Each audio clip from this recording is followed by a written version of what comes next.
Good afternoon, ladies and gentlemen. We are just about to get ready for some baseball here at FirstEnergy Stadium. Reading has taken last night's game and the night before in decisive fashion over the Bowie Baysox. A big victory, 6-5 yesterday. Bryson Stott, a sacrifice fly in the bottom of the 8th inning to put Reading on top, and Brian Marconi with his 9th save of the season. As Reading took back-to-back victories, they look to at least split the series tonight, go for 3 wins in a row. There is a rainbow past the right field gates, and I think that is a great sign here for our game tonight. Beautiful in Reading, Pennsylvania. Sunny, some clouds in the sky. It's warm, but there's a slight breeze. It is perfect for baseball here at America's Classic Ballpark, as the Reading Fightin Phils are set to take on the Bowie Baysox today. James MacArthur will be throwing for your Fightin Phils, and he'll face off against Mickey Janis, who is an interesting piece to the Orioles system right now. So we'll talk about him in just a moment. But exciting news, Fightins fans. Former Phil Jorge Bonifacio, who was called up at the break, batted over 300 in AAA, has finally been called up to the Philadelphia Phillies. He's getting the start out in their series in San Diego, batting 6th and playing center field. That game does not start till 10:10, so you can follow this whole game through and then tune in for the Phillies. It is set to be very exciting, and we wish him all the best. A big congratulations to Bonifacio. Such an important part of the beginning of our season, not only as a player, as a force in the clubhouse, and as a person. So we're going to take just a second. We're going to send it down to the field here at FirstEnergy Stadium for the singing of our national anthem. Ladies and gentlemen, please rise. Gentlemen, please remove your hats. We invite all active military and all veterans to please salute the flag. And now, please welcome Baseball Town Dream Leaguer and our Phil's game staff employee, Nick Yaniskevich, who will perform our national anthem.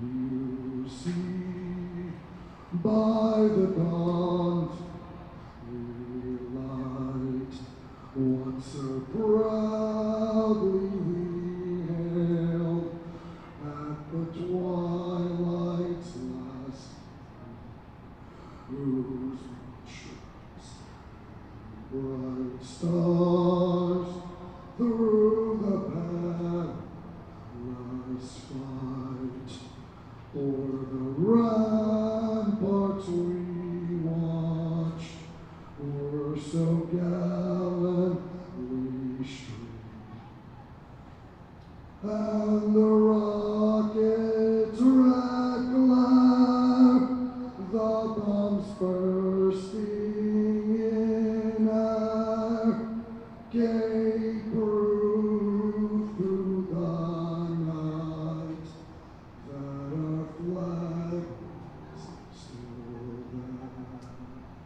Oh, say does that star-spangled banner yet wave o'er the land of the free and the home of the brave.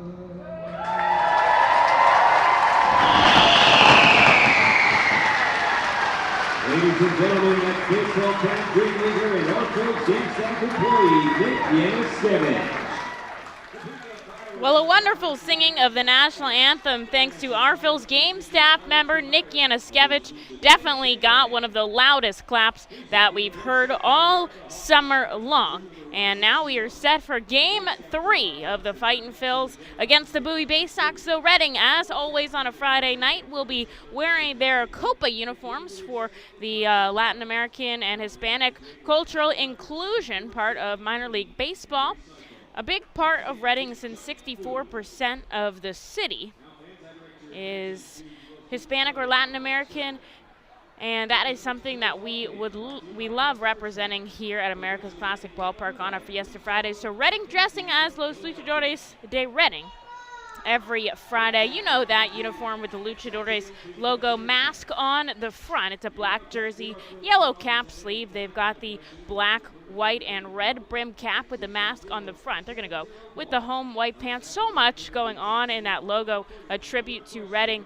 The trains, even in the Day Reading swoop at the bottom. The strings of a guitar to represent all of the music and culture here in the city of Reading. And the Baysox wearing their Copa uniforms as well.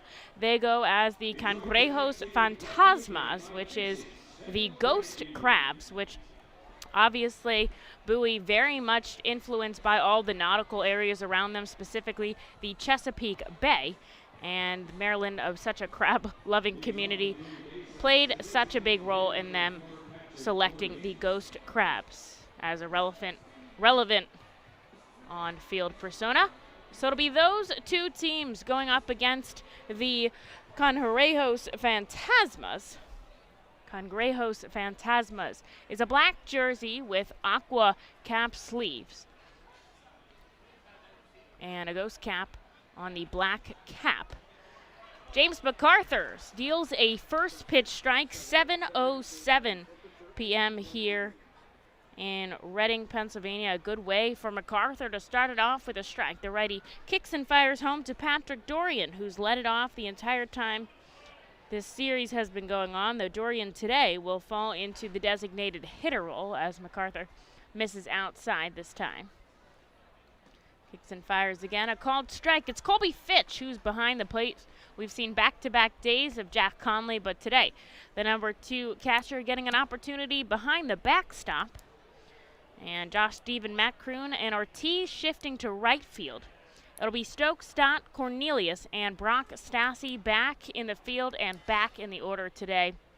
A slow entrance back after his back strain injury kept him on the IL for just over a week. Here's the 2-2 from MacArthur. Dorian gets a piece of it. And the count stays 2-2.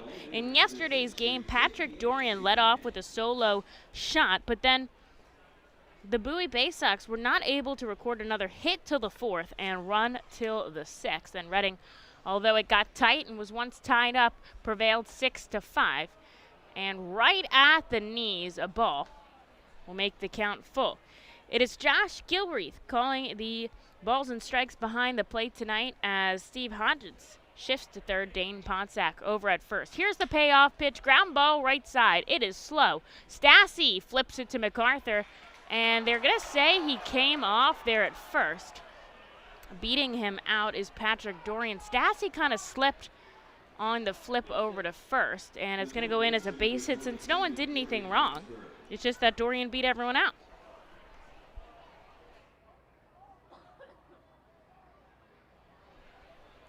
So, a leadoff runner on first. Here is Jordan Westberg. Westberg getting his first Double-A hit of the season yesterday after being called up from High A Aberdeen on Tuesday. The righty MacArthur will turn his back around to first. He'll stare down the batter and come home upstairs. Now there is some sun still on the field with the clouds and the shading of the stadium. Home plate is in the shade, as is left field. Everywhere else is half in the sun, as Brock Stassi uses his hand to block it over at first. He's trying to hold on Patrick Dorian at first, and he'll come home inside. James MacArthur had one of his best starts in his last outing for the Reading Fightin' Phils. He had a career-high 10 strikeouts, which was pretty impressive. They let him go 5 innings then. We'll see, hopefully 5, if not 6 out of the starter. A couple steps from Dorian, but they're going to get the double play here, 4-6-3. And the base hit to start it off doesn't matter anymore, as a double play puts 2 outs on the board. And here is Kyle Stowers. That was a big ground ball double play induced by MacArthur. And now with 2 outs, here's Kyle Stowers. Lots of Orioles fans here in the ballpark. You know how I can tell? Because when the national anthem was sung, they do that thing where they all go, "Oh," in the O part. So you can kind of pinpoint them that way. Also, the orange and black caps kind of stick out in the sea of red, white, and blue. Stowers takes back-to-back strikes. MacArthur looking for his first K of the day. Righty on lefty matchup here. He comes home downstairs, and he'll have to try again. Lights have come on here in FirstEnergy Stadium. Just tough with the way the shadowing's coming across the ballpark. See if that can help us at all. MacArthur takes a deep breath. Now he takes a step back. Again, the 1-2. A called strike 3. Colby Fitch is back in the dugout before the call's even made. But that'll do it here in the first. MacArthur gets out of the inning clean, and Reading will have a chance to get on the board first in the bottom of the first. The Reading Fightin' birthday party package is the best way to celebrate a birthday. Whether you are a youngster or an adult, there is no better birthday than a Fightin's birthday. The Fightin's Fan Birthday Package is customizable for fans of any age and starts at just $120. Base packages include 10 general admission tickets to a Fightin's home game, an autographed baseball, and a VIP reserved parking spot. Fans can also add a wide variety of experiences and options to make sure your favorite Fightin's fan's birthday is a grand slam.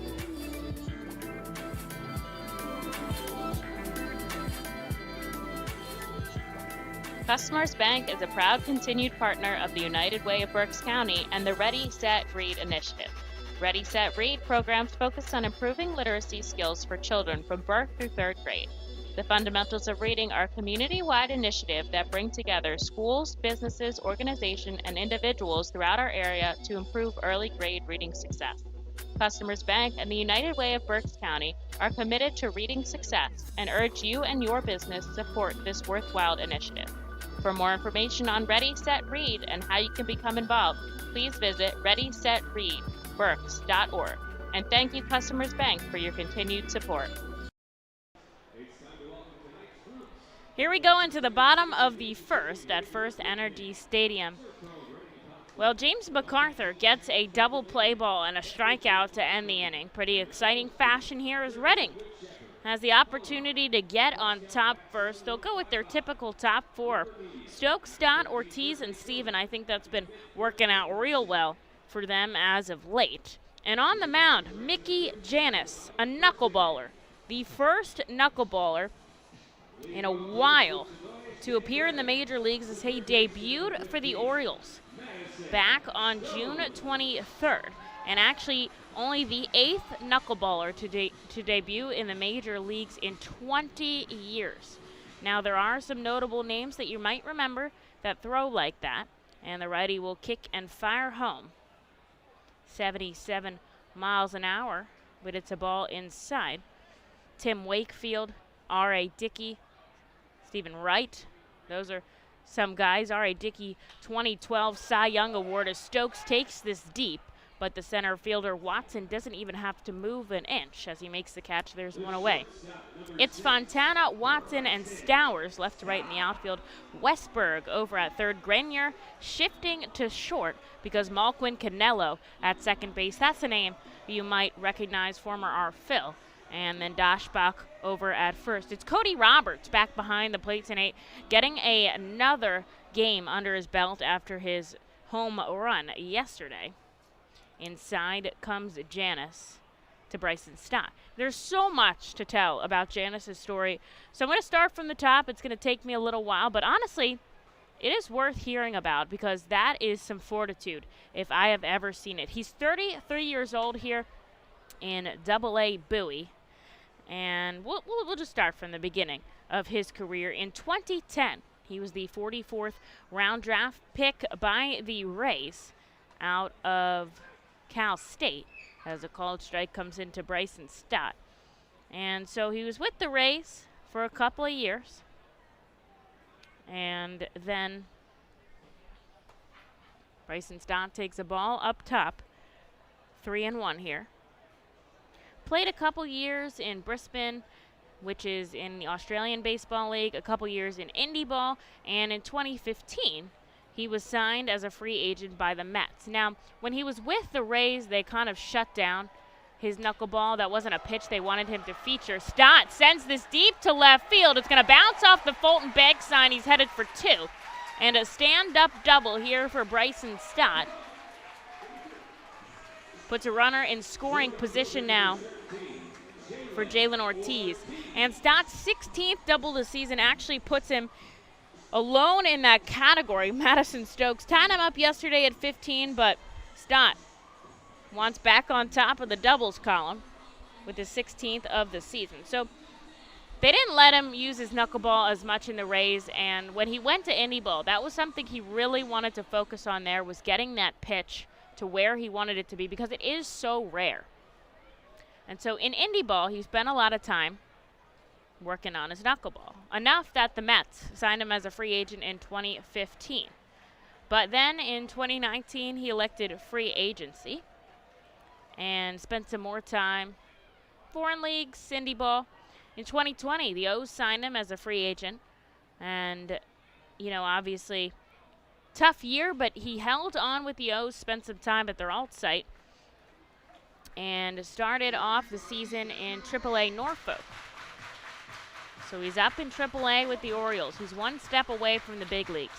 He gets the call June 23rd, 2021. Now the Orioles, and this probably worked in the favor of Mickey Janus here, who was having a decent year in AAA, I'll be honest. It comes home to Ortiz, who gets a chase, 1 ball and 2 strikes. The Orioles, not the best record in baseball, 38 and 82, which is 2 wins more than your Reading Phillies have. He debuts for the Orioles. Tough start. 3 1/3 innings of work, 8 hits, 7 runs. He gave up 3 home runs, 4 walks. And Ortiz lines this right into the glove of the shortstop Grenier. They try to double up Stott at second, but they don't. And that's 2 outs. Stott's going to stay on second base. So he debuts. He has a really tough outing. Did record 1 strikeout, though. And so that was the first knuckleball strikeout in a long time. And then they sent him back to AAA and actually designated him for assignment on the 27th, but nobody picked him up. So that was something we had talked about when Tyler Phillips pitched, is what it means when somebody is designated for assignment. A wild pitch by Mickey Janus sends Stott to third. A pass ball, actually, by the catcher, Cody Roberts, sends Stott to third. And a pass ball means it was the catcher's fault, not the pitcher's. So when we were talking about it with Phillips, so when you're designated from assignment, you're moved from the 40-man. So when you make it to the majors, you're added to the 40-man. And when you're DFA'd, you can be sent back to the minors. You can be optioned back and stay on the 40-man. So that's what happened to Matt Vierling. He's still on the 40-man, so they can call him up anytime without removing a spot. But when you're designated from assignment, then you lose your spot on the 40-man roster, and within 7 days, you're either traded or somebody claims you off waivers, which is what the Phillies did with Tyler Phillips. But nobody claimed him, and he didn't get traded, so they optioned him back to the minors, and he was in Norfolk. Josh Stephen fouls this one back, 1 ball and 2 strikes. And then got sent down here to Bowie on Tuesday, and now that's where he is here. So this is his debut in Bowie this season. And very excited. This is the first knuckleballer I've seen in person. As Janus kicks and fires to Stephen high, the count evens at 2. There's 2 outs now, but Bryson Stott is over on third, so Reading trying to score a run early here. And the interesting thing about Janus that differs from a lot of knuckleballers is that he has a higher velocity. So while most of them, 67 to 70 miles per hour, Janus in the high 70s as he hits Josh Stephen in the right hand. He's trying to shake it off. That looked like it hurt. But he hits him in the hand, and he's going to make his way to first. Stephen looks okay over there, trying to shake it off now. There's runners on the corners here for Brock Stassi, who has the biggest fan club, and I think his daughter's in the stand today, which is nice. See her down there wearing a little Brock Stassi jersey.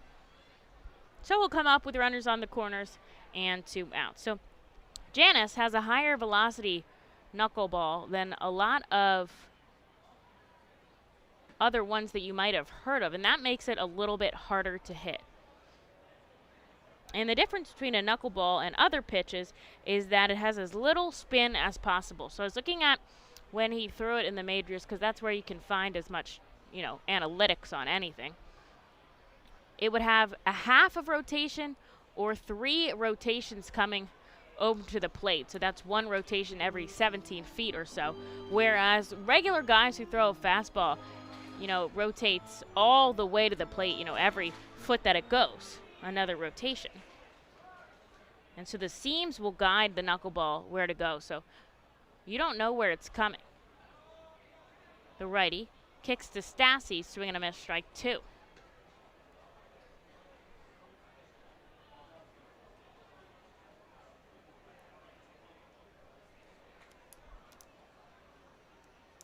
Runners on the corners here for Reading. They're trying to strike early, but there's 2 outs in the bottom of the first inning. Janice turns his body to Steven on first. Now he comes home to Stokes. Ground ball right side. It's slow rolling. Gets by the first baseman. The second baseman is going to toss it over. And that'll be 3 away. Reading strands 2 runners on here after Bryson Stott leads us off with a double. We are scoreless heading to the top of the second. Gear up for the Fightin Phils season. Visit the Brentwood Industries Fightin Phils team store at FirstEnergy Stadium, or check out our online store 24 hours a day, 7 days a week at rphils.com/shop. We have a wide variety of Fightin Phils hats, t-shirts, kids apparel, and more. Looking for something new? Check out our latest selection of Los Luchadores de Reading and Reading hot dog gear, plus throwback black R-Trains R-Phils attire. Root for your Fightins in style. Stop by the Brentwood Industries Fightins team store or rphils.com/shop. The Reading Fightin Phils, in conjunction with Savage 61 Fiesta Fridays, are proud to partner with the eXp Realty Group throughout the 2021 season. Visit their convenient website at brgpa.com. The custom search bar makes house hunting online easier than ever, and their talented team of agents is here to answer all your questions. Call them today at 610-926-8610. eXp Realty Group is a proud partner of the Reading Fightin Phils at all 7 Savage 61 Fiesta Friday games during the 2021 season. eXp Realty Group, where every move matters. Savage Auto Groups is a proud sponsor of the Reading Fightin Phils. Our large inventory and wide selection of models, along with competitive pricing, allow us to make great deals on many vehicle makes and models. Visit Savage 61, Kia, and L&B in Berks County for all your automotive needs.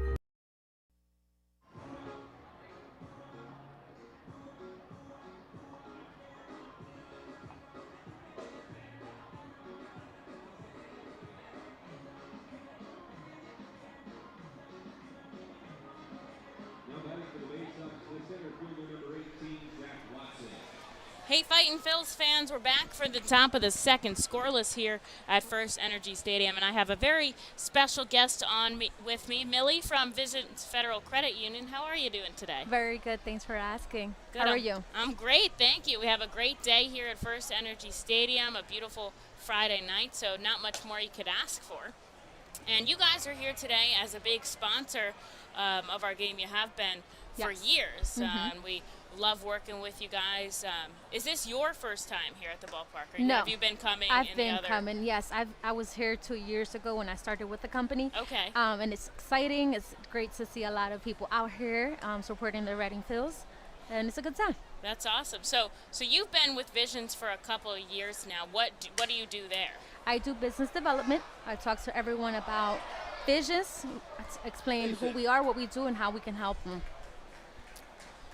Well, that sounds like a lot of community relations. Yes. And working with people. Is that something you're comfortable with? Like, you're really good with working with people, it seems like. They picked you for the radio. Absolutely. I love working with people, of course.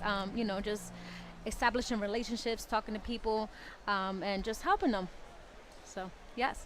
Well, base hit by Watson over to third. It was a slow roller, so another base hit to start the inning for MacArthur, and he'll come home now to Andrew Doshbach. So you guys have a bunch of locations in the area, is that correct? Yes, we do. And you actually have a new one. Yes, we have 4 locations. We're in Exeter, Shillington, West Lawn, and Muhlenberg. We just recently moved our location over to Fish Street Highway, across from the Targets, right there on Fish Street. Oh, that's a nice spot. You're It like near is, the yes. Chick-fil-A. Yes. Oh, good for you. Yes, I love it. It's very nice, big location. And you're like all over this area, so that's pretty convenient. Like if you're more towards the Wild Missing side, or you're down in Exeter, you guys got spots Yes. all over down there. Yes. That works well. 1 ball, 2 strikes, the count to Andrew Doshbach. A runner on first. There's nobody out here in the top of the second. So what has, since you've been there a couple years, how has Visions really embraced, the vision of the future?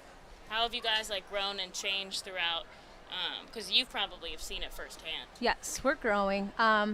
One thing I could say, we are bringing a new location downtown. Okay. And we are hiring, so I'm excited to say we're coming in a brand new location in the beginning of next year.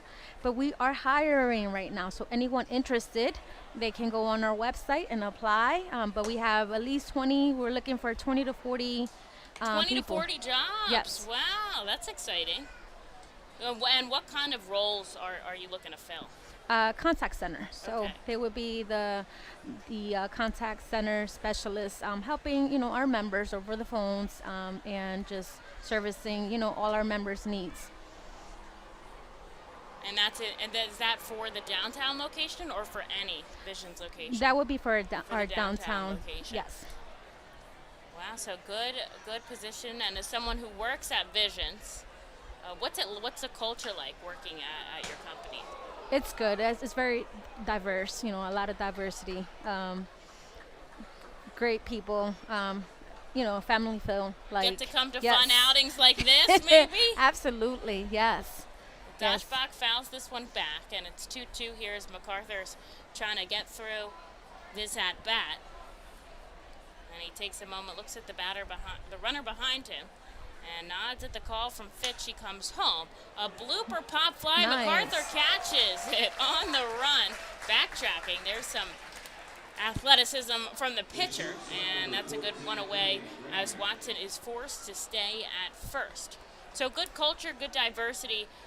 What kind of qualifications, if you were looking to apply for the job, is that something you would know anything about, or can you go on the website? You can go on the website. I don't have too much information. I know they're looking for a little bit of customer service experience, maybe okay. coming back from banking background, a little bit of everything, sales, Okay. but mainly there to support our members. Support the members. Well, and what is your website if people want to go on and look that up? Yes, they could go to www.visionsfcu.org. Oh, Federal Credit Union. I get Yes. it. There you go. Yes. MacArthur gets a strike number 1 to Caden Grenier here. And he's looking for his second strikeout of the day as he comes home to Fitch. There's a called strike number 2. So are you a baseball fan at all, or are you more of the social outing? I'm more of- Phil's fan. Yes, I'm Okay. more of the social. Well, that's the best I'm part here. Yes. about our park, I think, is that you can have the baseball if you're a fan, but you can have the social aspect Yes. if you're a fan. Correct, yes. Fly ball into right field, tracking in Ortiz. He throws to first. It's not in time to double up Watson, but it's good enough for out number 2. And here's the former Malquin Canelo coming up here with a runner on and 2 outs in the second. So did you get to try any of the ballpark food so far? Yes, the fries. They're the fries amazing. are amazing. They're yes. the shoestring. Yes. Perfectly salted. Oh my gosh, they're amazing. They taste better than McDonald's. They do. It's hard to work here because people are like, oh, you get sick of it? No.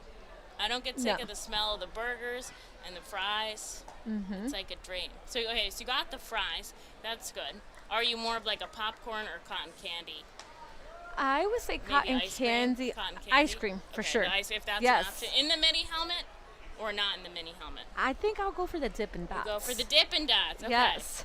That's on my bucket list for the year. Never had Dippin' Dots before. They're very so tasty. That's on my list. Very good. MacArthur Ooh. gets a foul ball back on the roof, and that is strike number 1 here against Malquin Pinello. Watson's still on first, but there's 2 outs, and MacArthur trying to get out of this inning clean in the top of the second. So Visions has been such a big sponsor of the R-Phils in the past couple years. And I'm glad you've gotten to come out to multiple games, and it seems like you've got a lot of coworkers down there with you, which is fun. They've got a big table in the concourse too, so we got some people that listen here at the ballpark. You can head down to their table. Yes. What you got down there at the table? We have a lot of great information, swag, goodies. Okay, that's where the people want to know about the swag. Yes. And we do also have Youth Month, and it's back. There's a lot of great offers out there. There's bonuses.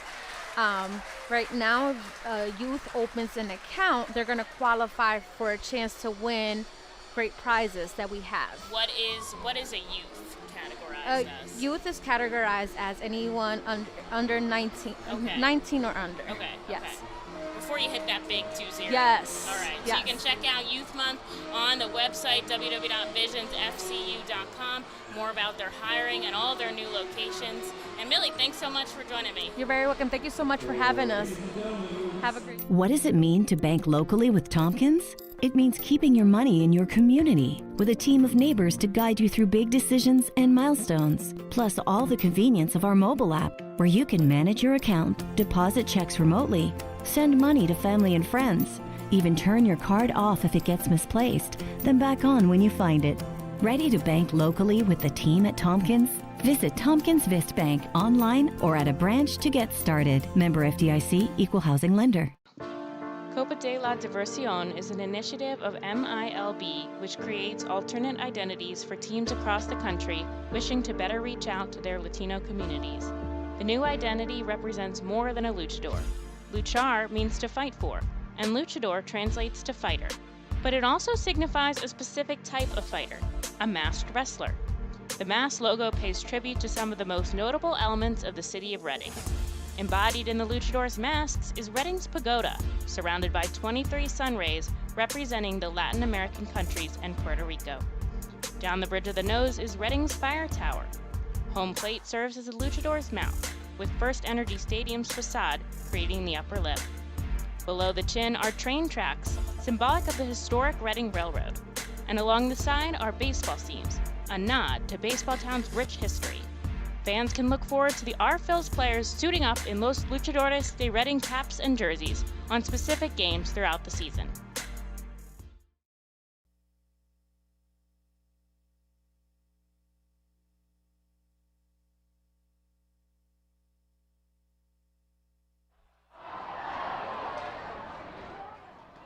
Matt Kroon going to start us off in the second, still scoreless here at FirstEnergy Stadium.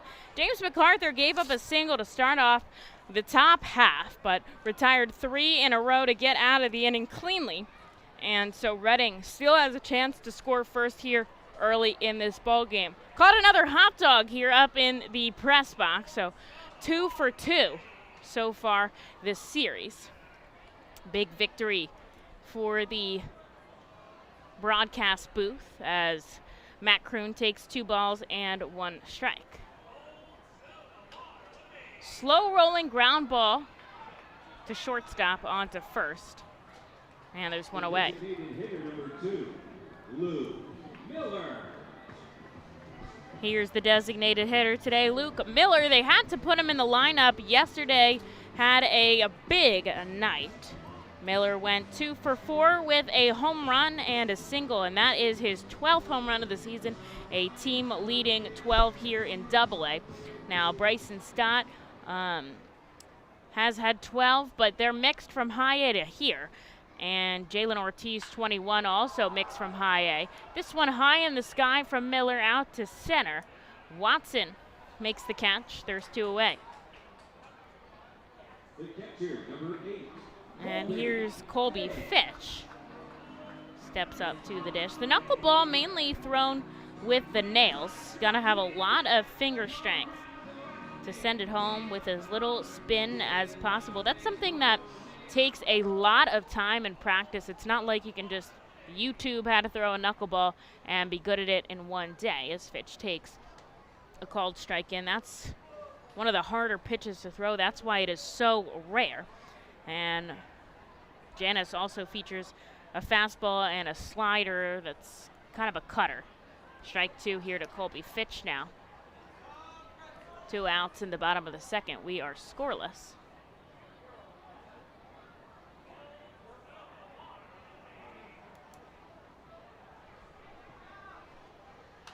Fitch pokes it foul, way outside of the ballpark, probably into the parking lot. And he'll keep his 0-2 count. Wind has died down a little bit here. That flag in center is right down at the pole.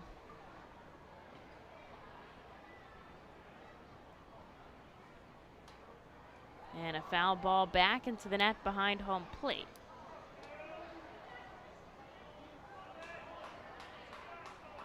Janice rubs his right hand in the dirt. Usually when you see guys need to dry off their hand, they'll grab that rosin bag, which I can see back behind the mound. He wants good old-fashioned dirt. He kicks the 0-2 upstairs. That's ball 1. Janice comes set in his glove. Then he does it over his head, back to his waist with the big kick and stretch home. And Fitch chases a 69-mile-an-hour off-speed pitch way upstairs for strike number 3, and a 1-2-3 inning for Mickey Janice will send up scoreless into the top of the third. Spend some quality time with the family by taking them out to a ball game every Sunday home game at FirstEnergy Stadium. Sundays are Burke's Packing Sunday Family Fun Days, presented by Classic Harley-Davidson. Get 4 tickets, 4 hot dogs, and 4 sodas for only $50 when purchased in advance. Burke's Packing is a family-owned and operated meat processor located here in Reading, specializing in hot dogs, ham, specialty meats, and more. Join us for Burke's Packing Sunday Family Fun Days at Sunday home games all season long here at FirstEnergy Stadium. The Fightins feature special post-game concerts throughout the entire season with more live music than anywhere else in Berks County. Each post-game concert features $1 off St. Boniface Brewing and live music on the T-Mobile stage. That's post-game concerts thanks to St. Boniface Brewing. From the cleanup position, there's no one better in the field than J.P. Mascaro & Son. Trust the familiar Mascaro Blue Elephant to provide dependable, quality service for your home or business. Make our team your team, whether in a pinch or for the long haul. Like the Reading Fightin' Phils, we're the best in our field. We are hiring and have open positions in Berks County. Check our website for open positions at jpmascaro.com or call 1-888-MASCARO.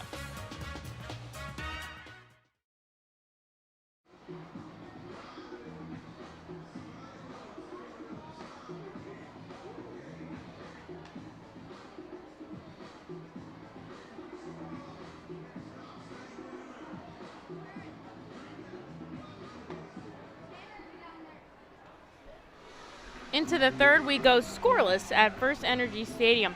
Reading has 1 hit, Bowie has 2.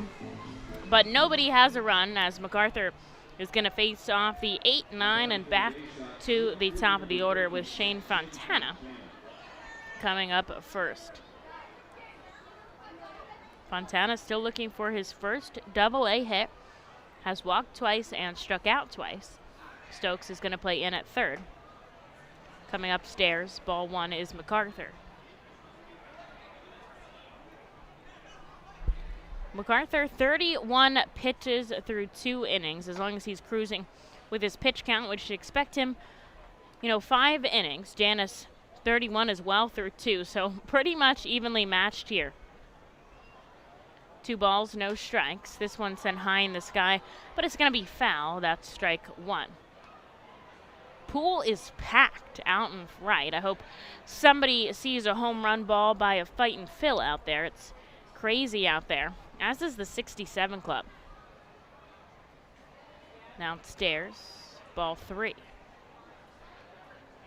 MacArthur has allowed a leadoff hit in both the first and the second, but retired them without any damage done as Fontana takes called strike 2. The count is now full here from James MacArthur.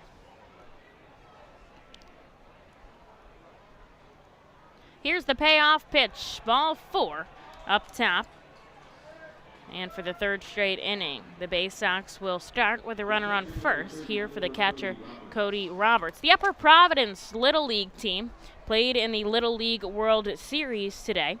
They are out of Oaks, Pennsylvania, so just about 45 minutes, the hometown team repping Pennsylvania in the Little League World Series, which is in Pennsylvania, Williamsport, which actually used to be an affiliate of the Phillies before being dropped over last year. But congratulations to Upper Providence. They fell in their first game against Oregon 7-2, but they play again tomorrow. That game will be an elimination game, but looking forward to watching that and supporting our local Little League team as Roberts fouls one back for strike number 2. And the guys were really excited. We filmed a video you can see on our social media wishing them good luck, Upper Providence good luck, and a lot of guys, were really excited about that for them. Jazz said they were playing in Williamsport. They had such a good time there, and can't wait to see them play hard. Roberts takes ball 1 outside, and MacArthur still looking for out number 1 here in the top of the third.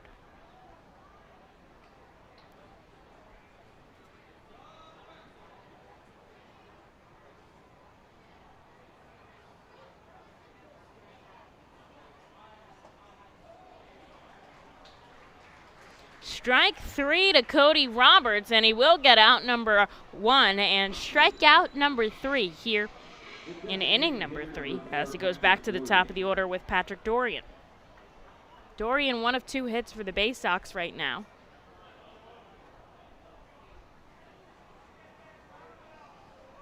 Singled in a tough play back in the first. And he sends a ball into center field. It'll drop in front of Kroon.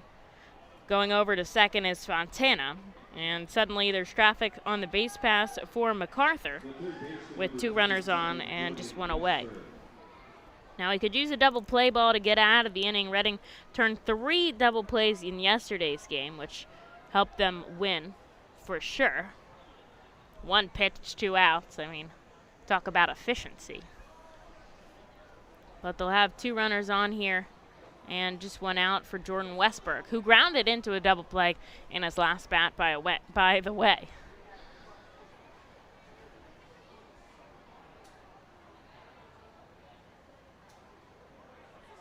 MacArthur comes home up top. Ball 1. Pitching coach Brad Bergeson said that MacArthur has everything it takes to be a great starter. He's got it all there, pitchability. He's got the body for it. As Westberg sends this one up the middle. Kroon throws it in. The runner is going to hold up at third on a great throw in by Matt Kroon. And suddenly the bases are loaded here for James MacArthur in the Fightin' Phils in the top of the third with just 1 out on the board. Here's Kyle Stowers now.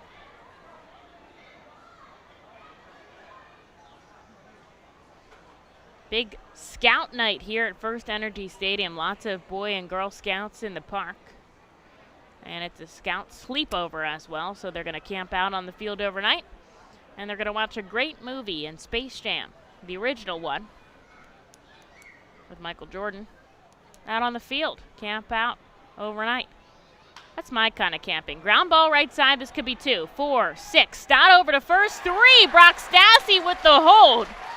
And they get him with no runs across here in the third. Another big double play from James MacArthur. And Reading's going to bat scoreless in the bottom half. From the cleanup position, there's no one better in the field than J.P. Mascaro & Sons. Trust the familiar Mascaro Blue Elephant to provide dependable quality hauling, disposal, and recycling service for your home or business. Make our team your team, whether in a pinch or for the long haul. Like the Reading Fightin' Phils, we're the best in our field. We are hiring and have open positions in Berks County. Check our website for open positions at jpmascaro.com or call 1-888-MASCARO. Join us as we celebrate Reading's Hispanic and Latino culture during 7 Friday home games this season. The Savage 61's Fiesta Fridays, presented by Alex Patanzas of eXp Realty, Humane Pennsylvania, Supportive Concepts for Families, Children's Home of Reading, and Mao Beer. Fiesta Fridays features special Los Luchadores de Reading uniforms, Hispanic and Latino food and music, and other cultural events throughout the ballpark. Get your tickets now by calling 610-370-BALL or visiting us at the Weidenhammer ticket office at FirstEnergy Stadium. Every time you grab an ice-cold 20-ounce Pepsi, you'll find a Pepsi emoji on the side of the bottle. So while the Pepsi delivers this, the Pepsi emoji delivers this. Ooh.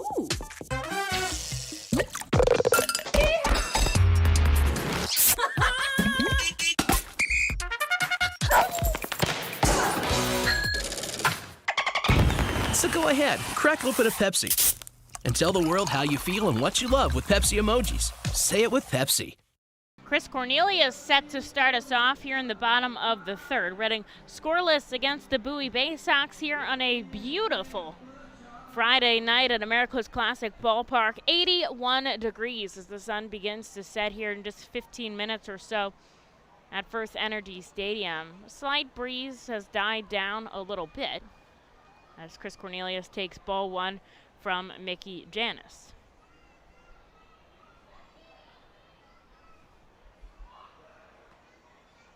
Upstairs is ball number 2.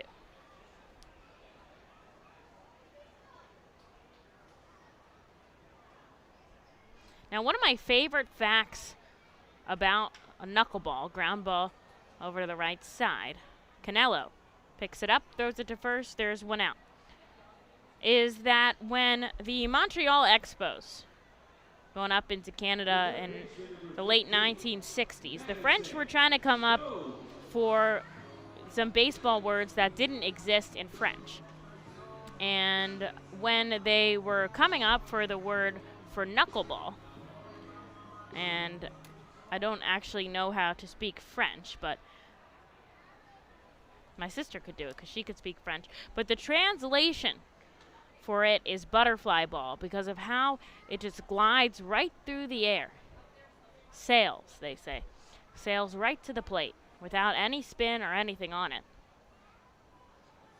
And I think that's a pretty cool fun fact for the day, as Madison Stokes steps in and takes back-to-back balls from Janis, who the scouting report said he induces soft contact, and that is what I have seen so far today as Stokes holds off on a ball upstairs. He's ahead in the count 3-0.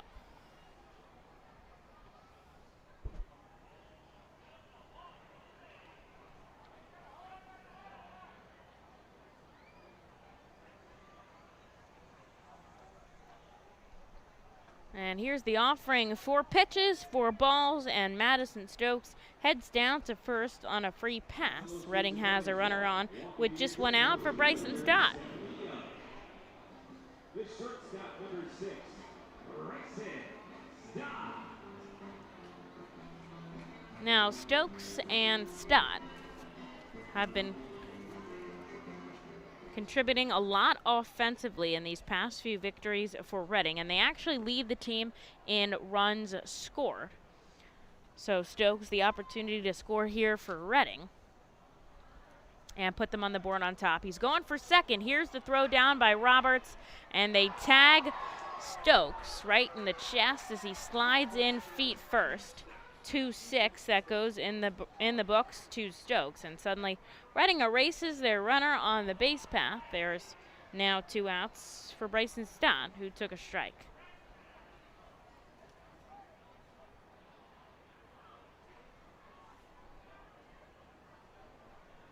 Janis kicks and fires home way outside, ball 1. As of yesterday, we added somebody to the 4 stolen base count. Josh Stephen snuck a bag in there. So he, Fitch, and Kroon have all stolen 4 bases this season. That's a team high ever since Archimedes Gamboa was called up to AAA. But a bunch of guys have 3. Stott, is one of them. But right now he's trying to get on base here as Janice comes outside for 3 straight. And Stott's ahead in the count 3-1.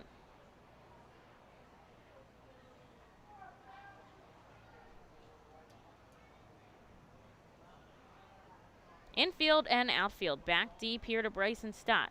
3-1, he chases, it becomes a 3-2, and it's a full count now with 2 outs here in the bottom of the 3rd inning. Now, as I said before, the Philadelphia Phillies out on the West Coast, a 10-10 start against the San Diego Padres. Looking forward to seeing Jorge Bonifacio make his Philadelphia debut.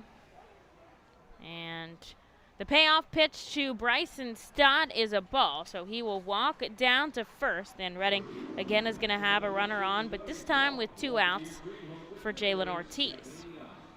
Lehigh Valley scoreless again. Rochester there in the top of the 3rd at Frontier Field. And Jersey Shore is leading 1-0 over Asheville. They have Tyler McKay on the mound. McKay, in his last outing, had 6 perfect innings of baseball. And Adam Hazley is playing in center field in rehab for Jersey Shore. As Janice comes home upstairs, they try to tie up Stott on first, but he slides back in time.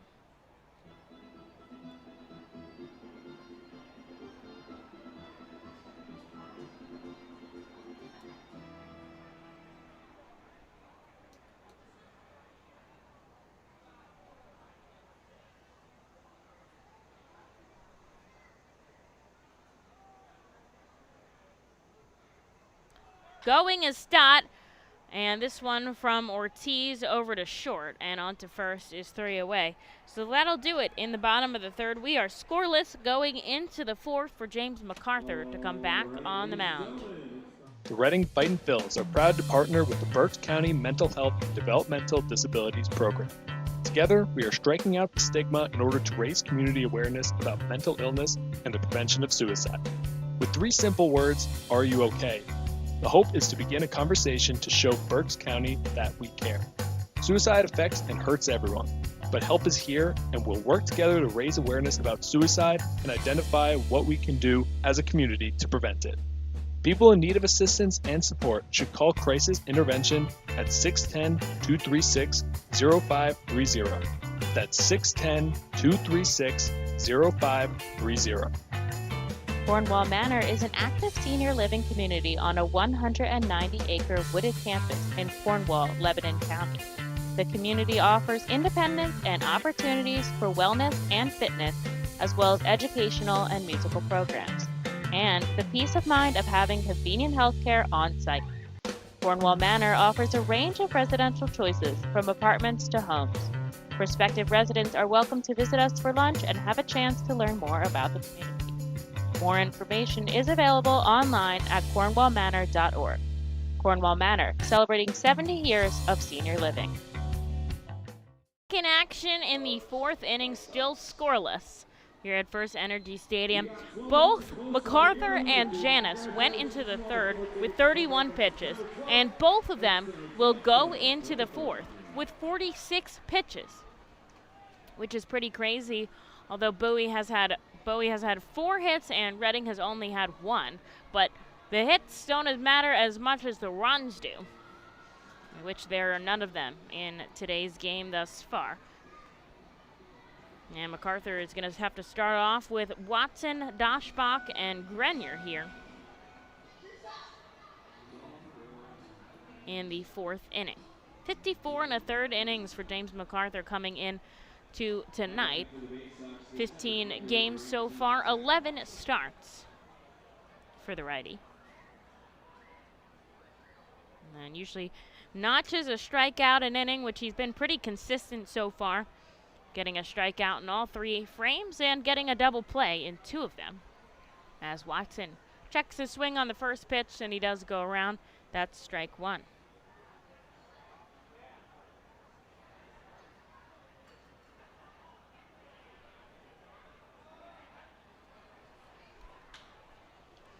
Ground ball left side, easy into the glove of Stokes, easy on over to first And that is one away.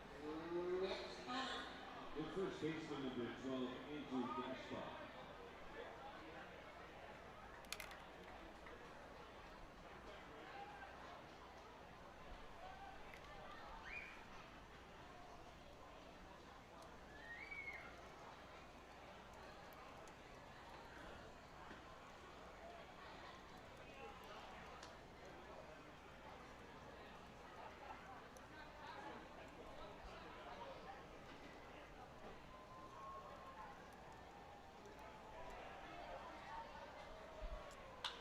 Ground ball left side, again to Stokes. This time it's all the way across the diamond, but perfectly into the glove of Brock Stassi. There's 2 away. Speaking of Stassi, Brock's brother Matt has had a really good last few days for the Angels. Saw him help the team tie things up just the other night. And Stassi says his brother has a really great thing going on in LA, as he is a catcher up in the big league Angels. Nice to see the 2 siblings in baseball action, as Stassi getting the start tonight here in Reading. Caden Grenier now up at the plate with 2 away. Takes 1 ball and 1 strike from MacArthur. He's looking for his first 1-2-3 inning since the first inning. Down and away, ball 2.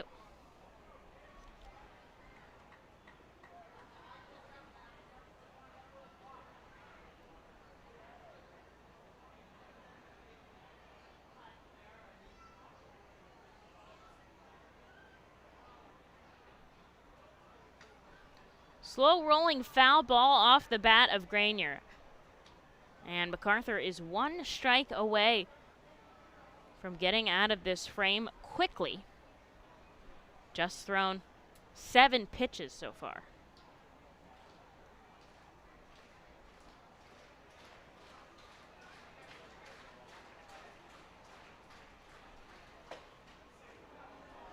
Right down the middle, but just a little bit too high, and that's ball 3. And so it's a full count here for James MacArthur to Caden Grenier. Sets up, glove at the waist. He'll come home. A liner that's going to drop in right center field. It's cut off by Kroon, actually not able to get it off the wall so cleanly. But it is a double by Grenier that keeps this inning going.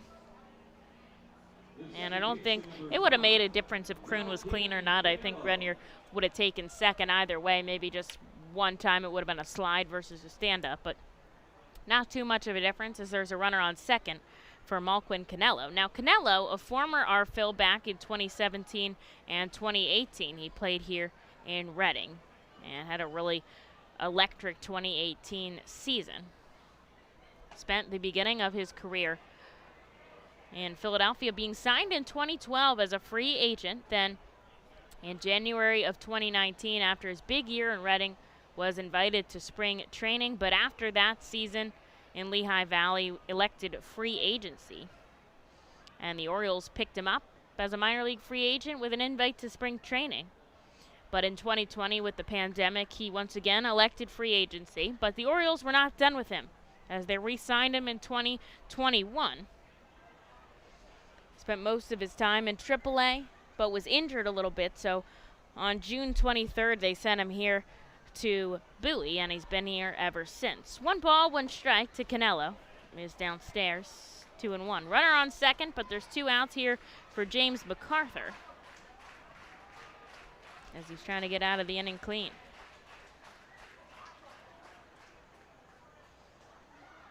Come set.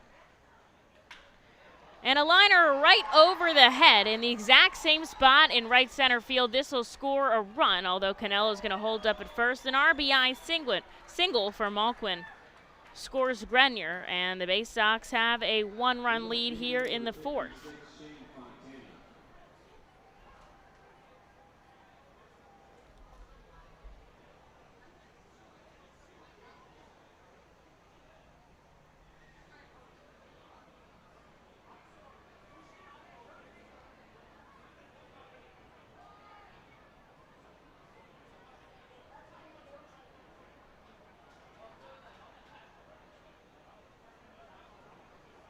The runner's going on a wild pitch from MacArthur. He gets to second, thinks about third, and that's actually going to go in as a stolen base since he was going anyways prior to the pitch. That did get away from Fitch, but going to go in as a stolen base to Canelo as he's in scoring position now with 2 outs.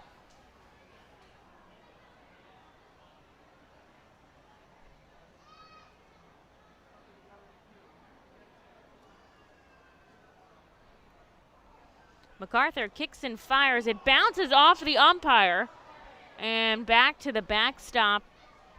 So Canelo is going to take third. Took such a weird hop.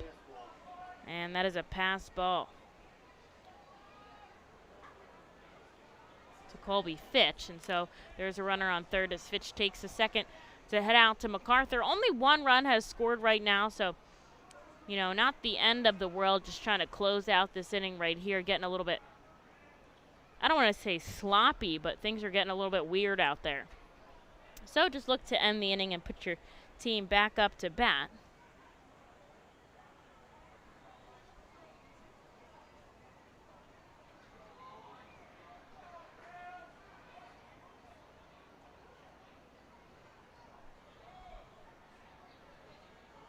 MacArthur comes set. Here's the 1-1, right down the middle. Strike 2.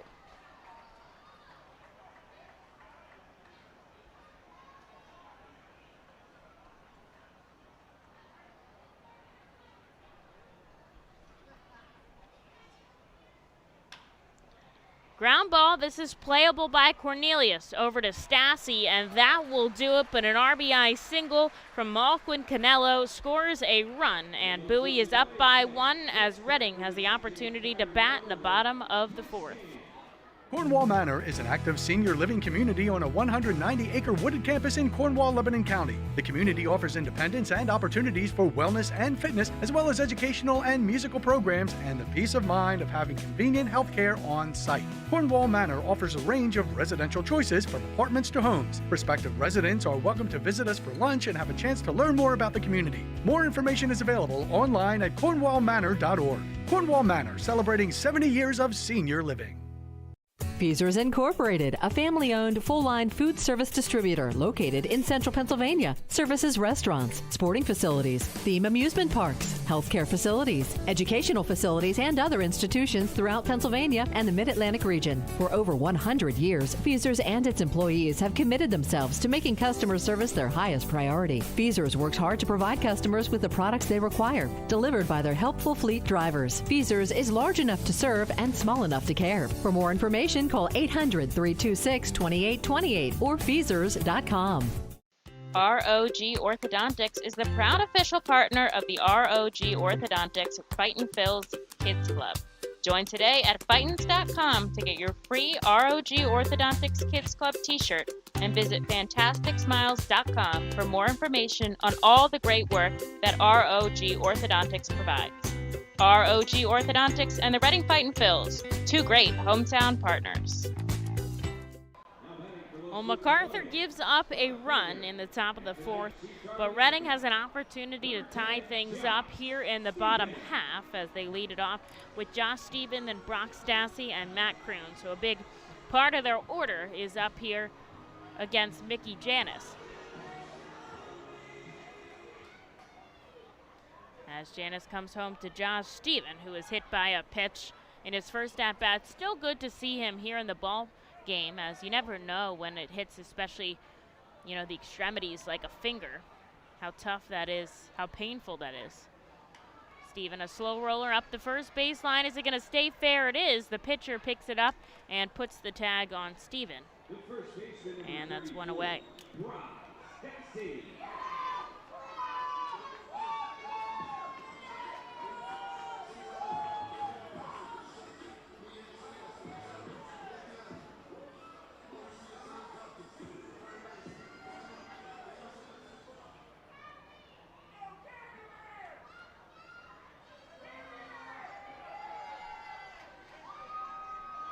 Here's Brock Stassi now, who grounded out to second. Stassi probably going to stick with that playing every other day after coming on the injured list with a back strain. Just easing back into it.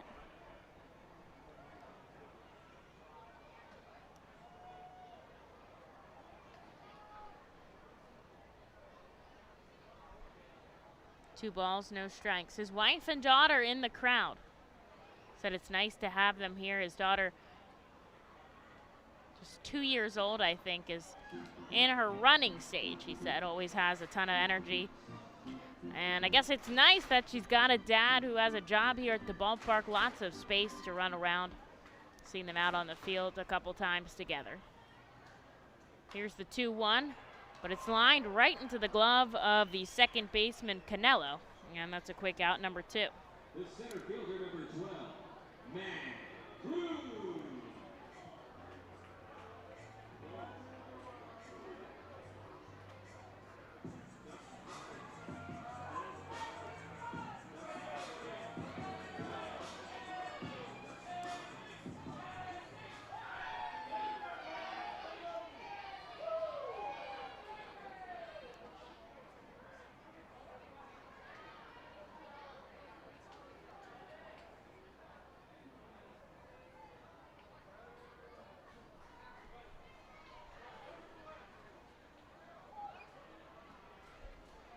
Matt Kroon takes 1 ball, 1 strike here.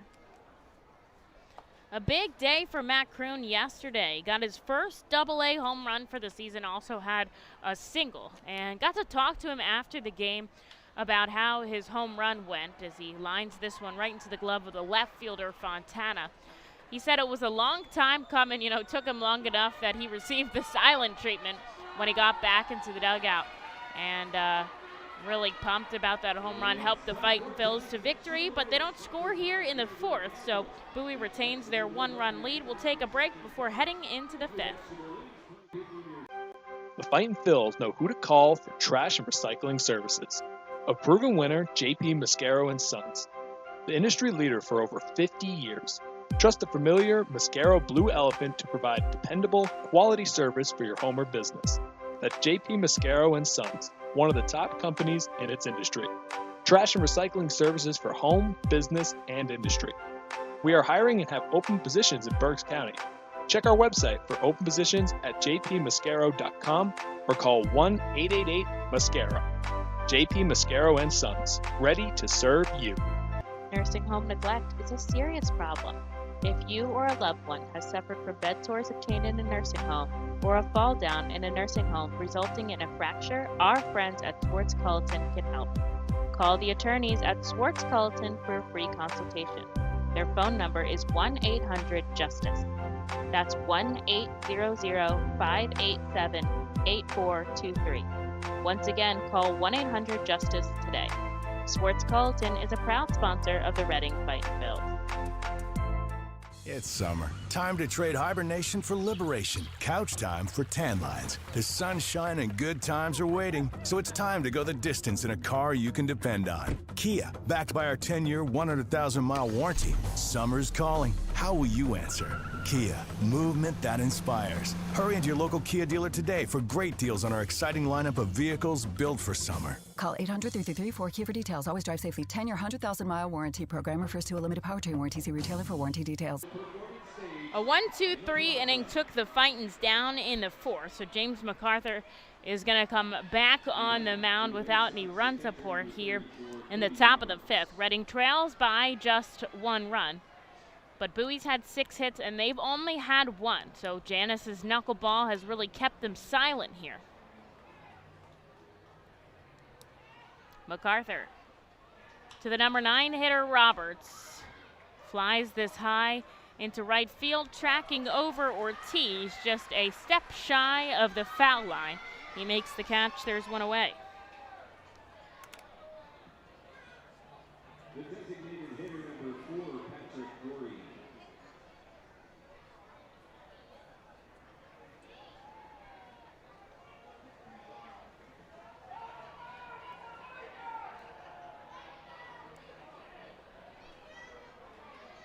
With 1 out, back to the top of the order, Patrick Dorian takes the first pitch in the dirt. Dorian 2 for 2 today against MacArthur.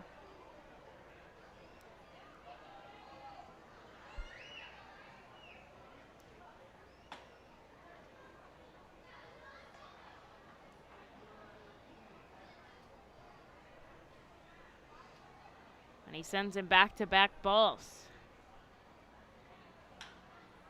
Slow roller over to Cornelius. He fields it. Kind of underhanded. Sends it over to Stassi, though, and it gets the job done. 2 away.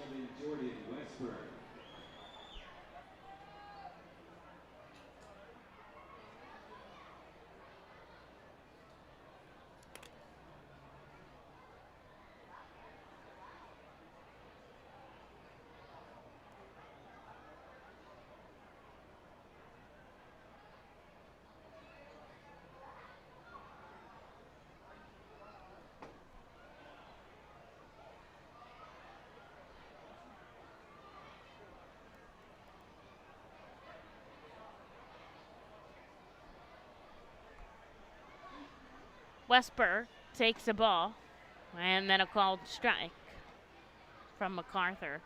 Middle infielders back, it's Rock Stassi, who's playing a little bit closer to home plate. No wind here as the sun starts to set in Reading, Pennsylvania. Called strike grazes the outside part of the plate. A perfect pitch from James MacArthur, 93 on the radar gun. And he has 1 strike away from getting out of this inning. 1, 2, 3, though the pitch is in the dirt, evening the count at 2. Baseball under the lights here, as just far beyond left field is the only light still left in the sky. You can see it setting downtown. As MacArthur comes home, a pop-up, it's going to go foul right before the bullpen. And the count stays at 2.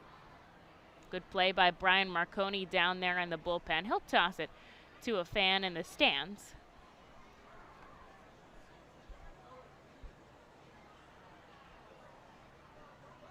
And we'll go again. 2 outs here in the top of the 5th inning. Bowie leads by 1 run, but MacArthur trying to get out of this inning quick and put his team right back up to bat. The 2-2 popped foul into the plaza. And we'll go again.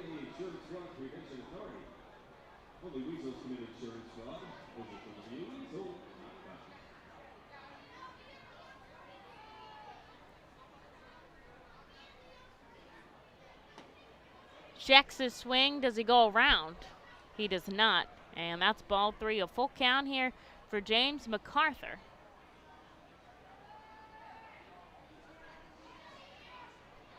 As he stares down, the batter gets the sign from Colby Finch, who sets up on the outside part of the plate. The payoff pitch does come outside, and it's too far as Westberg takes a walk down to first, and MacArthur going to have to go after Kyle Stowers now with a runner on and 2 away.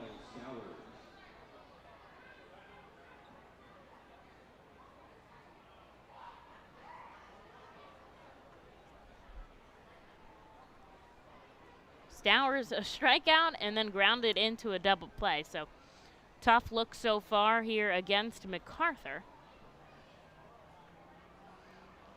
And we'll see what comes out of it this time.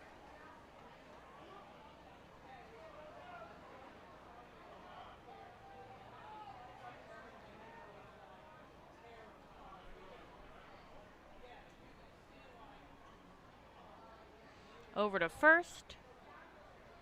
But diving back quickly is Jordan Westberg.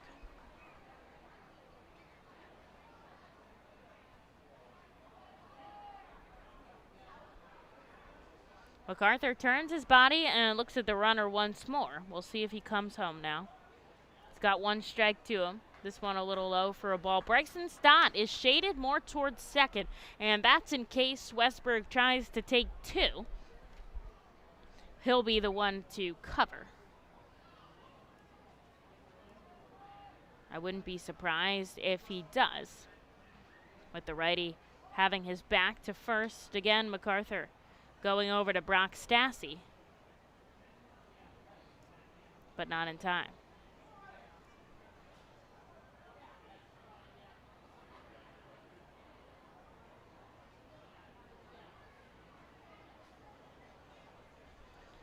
Let's see if he comes home this time. 1 ball, 1 strike to the batter, Stowers. And it's just below his knees for ball number 2.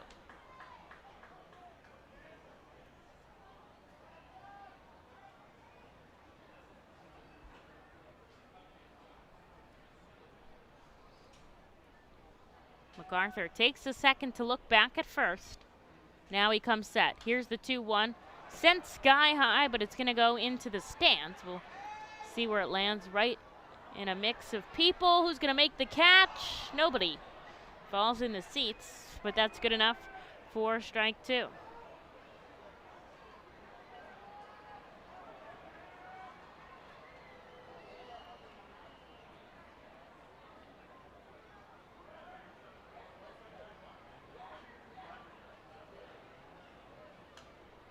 And another foul ball, this one deeper, probably near the hot dog stand out there.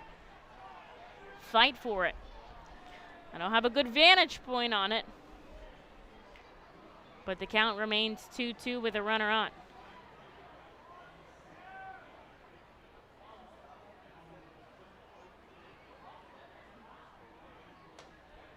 And he comes home for strike number 3. James MacArthur gets out of the inning clean with his 4th strikeout here of the evening, and he puts Reading right back to bat, down a run in the bottom of the 5th. Nursing home neglect is a serious problem. If you or a loved one has suffered from bed sores obtained in a nursing home or a fall down in a nursing home resulting in a fracture, our friends at Swartz Culleton can help. Call the attorneys at Swartz Culleton for a free consultation. Their phone number is 1-800-JUSTICE. That's 1-800-587-8423. Once again, call 1-800-JUSTICE today. Swartz Culleton is a proud sponsor of the Reading Fightin' Phils. The Reading Fightin' Phils are proud to partner with Humane Pennsylvania throughout the 2021 season. Humane Pennsylvania is the region's premier leader in animal welfare and empowers the people in our communities to increase their capacity to care for animals so that all animals are safe, healthy, and treated humanely. Humane Pennsylvania is proud to be a Fiesta Friday and Bark in the Park sponsor. Learn more about Humane Pennsylvania and how you can help build the best community anywhere to be an animal by visiting humanepa.org. To enjoy a perfectly crafted 1893 from the makers of Pepsi Cola, you must first appreciate its carefully selected ingredients. A dash of cola nut extract, a hint of real sugar, a splash of sparkling water, and a generous amount of attractive spokesperson. Trust me, I'm gorgeous. Cheers to 1893 boldly blended colas, a delicious balancing act of premium ingredients from the makers of Pepsi Cola.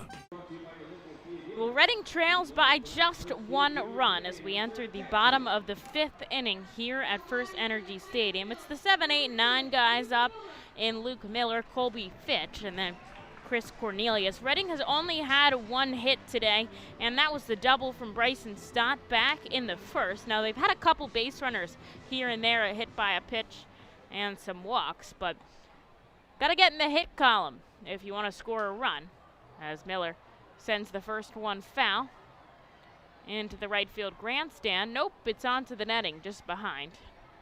And the guys are going to have to get that one with a scissor lift later.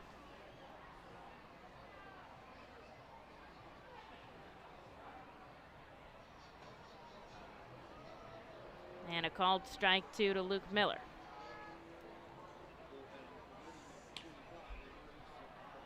Anayuri Zabala warming in the bullpen for Reading. We'll see if he comes back for the 6th inning. Miller, ground ball, it's going to get through the gap. And he's got himself a base hit to start things off here in the bottom of the 5th, and that is the tying run. That's out on first. Here's Colby Fitch now. Just try to get him over a base into scoring position.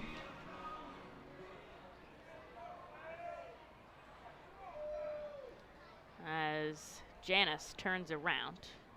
Janice is family. No stranger to the game of baseball as this pitch gets through the glove of the catcher Roberts, and on to second goes Luke Miller. So Reading has a runner in scoring position now on a wild pitch, and Fitch didn't even have to do anything but stand there. That's a big pickup for Reading, the tying run, out on second.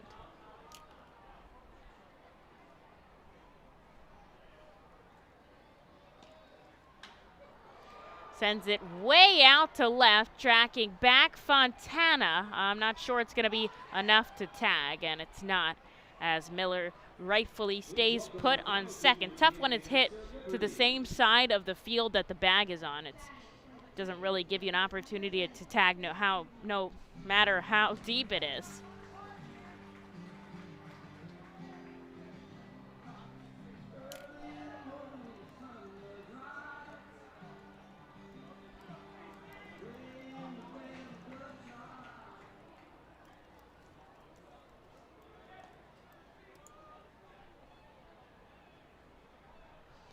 And here's Chris Cornelius with a runner in scoring position and one away. Takes a first pitch strike from Janis. So Janis's nephew, he is the nephew of Paul Janis, who is in the Australian Baseball Hall of Fame. And also the cousin of Patrick Ahern, who's a 15-year minor league veteran, which Janis's career is amounting to something as close as that is, though. Ahern won the 1992 College World Series with Pepperdine, so they know a thing or two about good baseball in their family. Janis started in 2010, so 11 years in professional ball. As he sends strike number 2 to Chris Cornelius now. Miller out on second. He's being held on by the second baseman Canelo, so Cornelius got a lot of room to poke it the opposite way, but he'll send it onto the roof, and the count stays 1-2.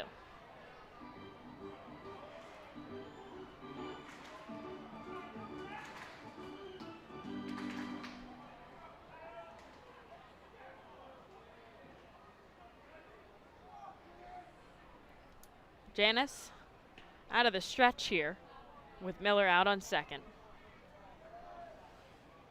Looks back, but comes forward. Left side by Cornelius. Miller has to stay put, and suddenly there's 2 outs as the ball goes over to first, and Miller is still stuck on second. Here's Madison Stokes now. Janis up to 65 pitches here.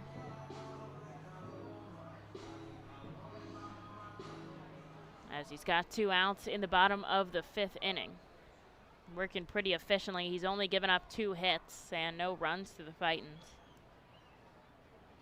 But Stokes trying to change that. Slow roller up the third baseline is foul. And as he heads back to the righty batter's box, he'll have a strike to his name. Got a team high 72 hits. He's one of the few players that has been with us here in Reading all season. And it's been so much fun to watch him play, to be honest. Just carries himself in the right way. Such a professional and so talented out on the field. 5 different defensive positions he can play. And he actually told me the other day his favorite is one of the ones he actually hasn't gotten to play this year, which is shortstop. But Reading has had a defensive shortstop the whole time with Gamboa and then with Bryson Stott.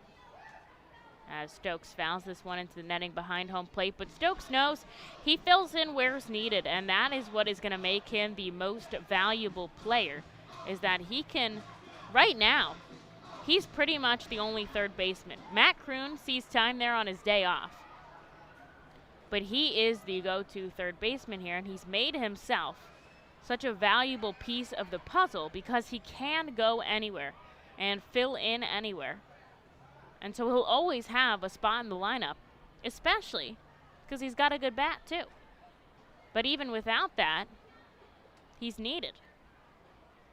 And he's trying to drive in the tying run with Miller out on second. Reading is down by 1 here in the bottom of the 5th. There's 2 outs on the board as Janis looks back at second. And Stokes sends another one foul.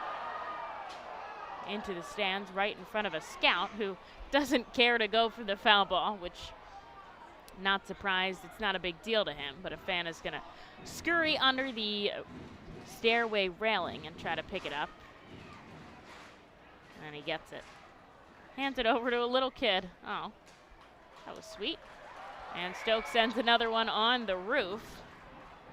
4 foul balls in this at-bat. He keeps his 1-2 count.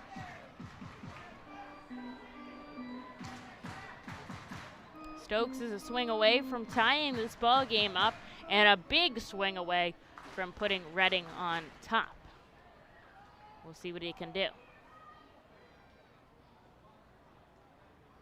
Janis looks back at Miller. Now he comes home with the 1-2, and Stokes goes down swinging to end the 5th inning. Reading will strand a runner on second, and the Baysox will still lead by 1 as we head into the top of the 6th.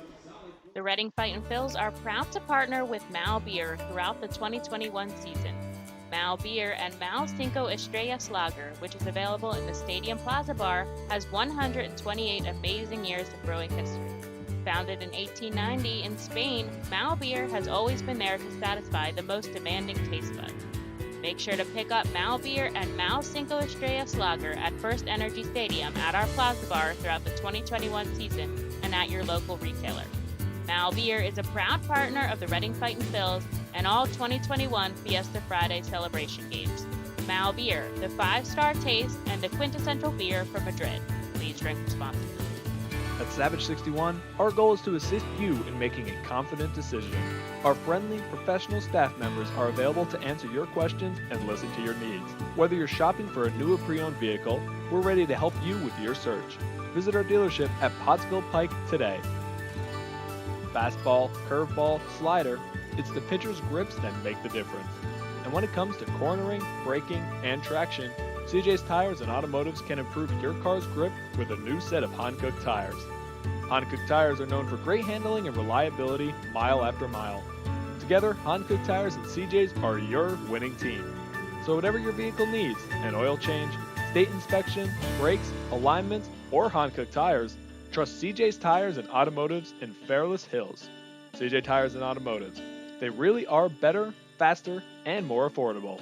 A call to the Alvernia University Golden Wolves bullpen will set us up here for the top of the 6th as James MacArthur comes out and he hands the ball over to Anaure Zabala. Now MacArthur, 82 pitches, most likely his limit there. 5 innings of work, 6 hits, just 1 earned run. He struck out 4, so a pretty good start for James MacArthur here. And he'll hand the ball over to Zabala, who will try to keep this just 1-run deficit for the Reading Fightin' Phils. He'll start things off with Zach Watson, then Daschbach and Grenier. Now what's interesting is that this is the 3rd time in this ball game that Watson has led off a frame, which really means that 3 times Kyle Stowers has ended the inning. Watson fouls the first pitch back, and that's strike 1. Zabala, the righty, we know has a lot of high heat, but we know he also can struggle with his command sometimes, as he gets a swinging strike out of Watson, 0-2.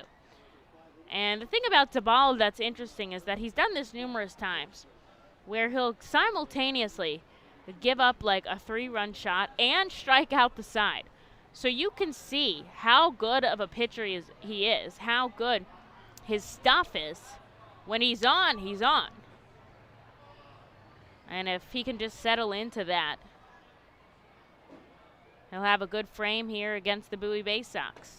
Swing and a miss, though. He'll start it off with a big K as Zach Watson goes down swinging. Out number 1 here in the top of the 6th inning. I would be remiss if I didn't say happy National Radio Day to all my radio fans. Now, I know we aren't on terrestrial radio this summer, but in my opinion, if you're listening without a visual aid, then you're listening to radio. So I appreciate all of your support this summer. No, I'm new voice here in Reading, but I appreciate y'all listening in and taking me in. And if you're listening on our minor league baseball TV feed, don't worry, I appreciate you guys too. And it's been a fun ride this season. Can't believe we're already in late August, but still got a month of baseball left to go here with the Reading Fightin' Phils as Andrew Doshbach fouls this back. And a wild offering from Zabala makes it 1-1.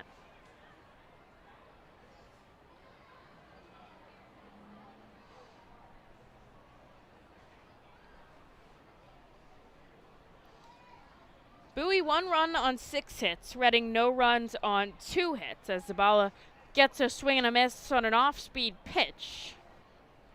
Doshbach down 1-2.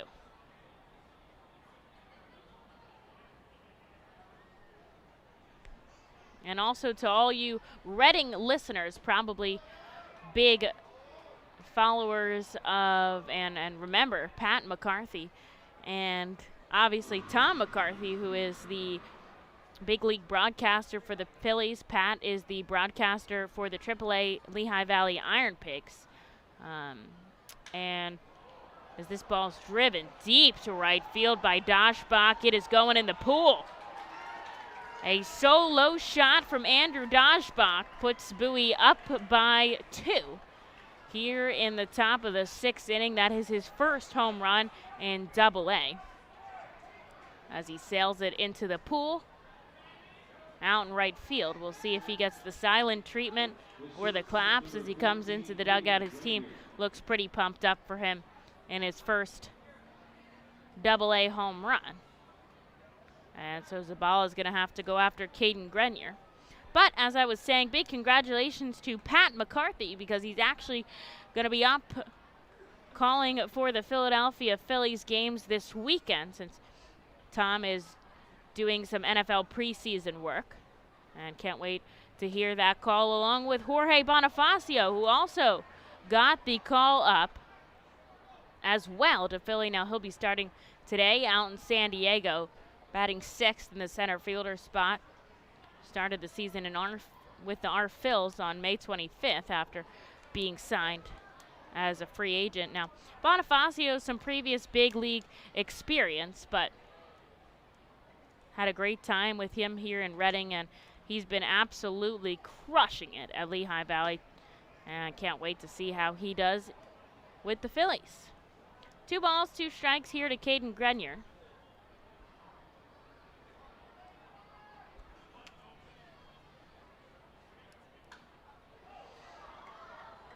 As Grenier stays alive with a foul ball.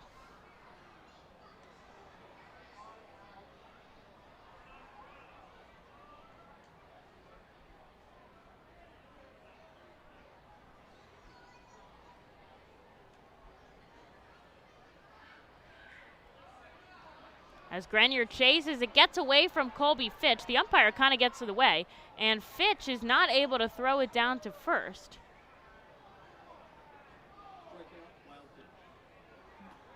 That was a tough play there. That's going to go in as a strikeout for Zabala, but Grenier reaches on the wild pitch. What happened was, it's down in the dirt, which is a good pitch. It gets the batter to chase, but just gets away from Colby Fitch. And he first of all, he rips his mask off and he can't get by the home plate umpire, Josh Gilreath. When he finally does, it's all the way to the backstop, but it's too late to throw it down to first. So he just has to eat it there, and that's just one of those tough luck things. So a runner on first now with just 1 away.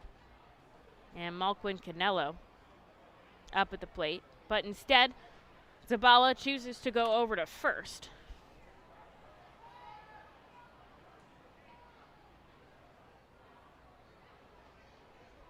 And he'll do so again. But honestly, Grenier not taking too many steps off the bag. Canelo, as I said earlier, played 17 and 18 here in Reading. And there he was a second baseman and a shortstop.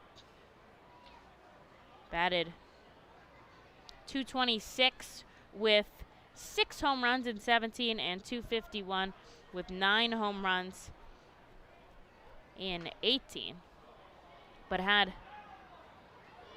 almost 30 more hits in the following year and got the promotion to AAA after that, but elected free agency. And that's how he ended up with the Orioles. 1 ball, 2 strikes here. Zabala deals, and he gets Canelo to chase. Fitch throws down to first.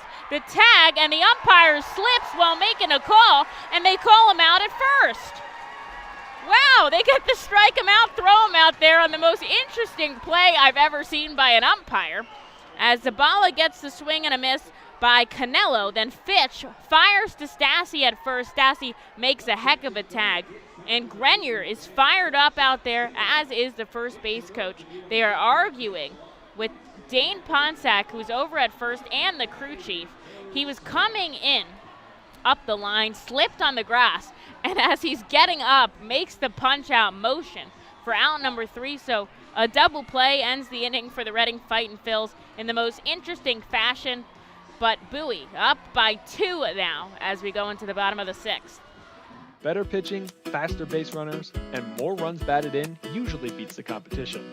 At CJ's Tire and Automotive, better selection, faster service, and more affordable options always beats the competition. When it comes to tires, CJ's MVP choice is a new set of Falken tires. Falken tires are known for handling, reliability, and value. And for more than 50 years, CJ's has been helping customers find the right tires at the right price. Together, Falken Tires and CJ's are a winning team. Stop in any time at your local CJ's or shop online at cjtires.com. CJ Tires and Automotive. Better, faster, and more reliable. We've been privileged at ROG Orthodontics to be part of the local community for over 60 years, creating generations of fantastic smiles. We're honored to be voted the #1 orthodontist year after year, and proud to be the top Invisalign provider in the region. We passionately believe we're changing lives every day right here in the community where we live. We offer interest-free, flexible payment plans and provide monthly scholarship programs for free braces.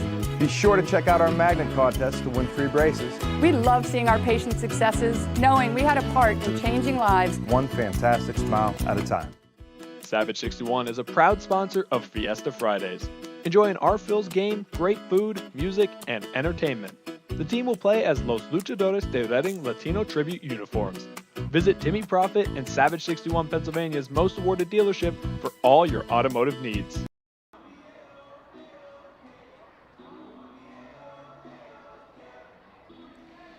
Well, a solo shot from Andrew Doshbach puts Bowie up by 2 here, but it's Reading turn to bat in the bottom of the 6th inning after an interesting double play gets Reading out of the top half. Kind of just to strike them out, throw them out, but works in their favor.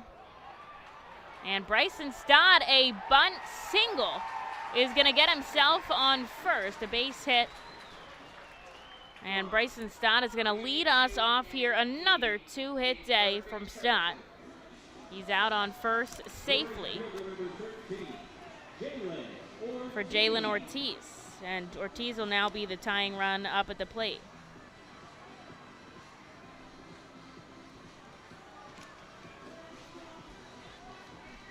So ever since Saturday game of the double header, I believe. Nope. Sunday's game against Akron. That's where I'm looking at. Stott has had a multi-hit game. Sunday, Tuesday, Thursday, and tonight. So he's batting real well for the Reading Fightin' Phils. Leads in slugging percentage and is right up there with Matt Kroon in batting average.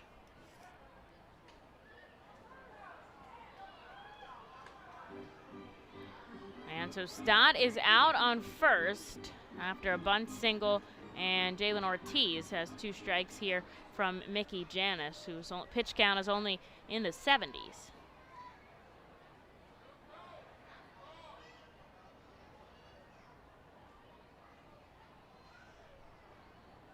Janis comes home with the 0-2 upstairs, holding off Ortiz.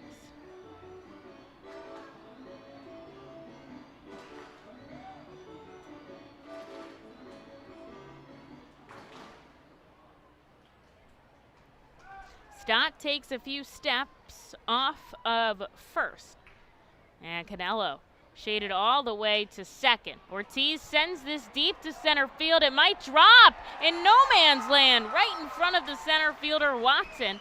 Coming in is the lefty Fontana as well.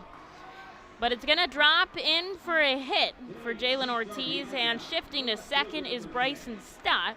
There's 2 on and nobody out here in the bottom of the 6th. Reading trails by 2, but this is rally time.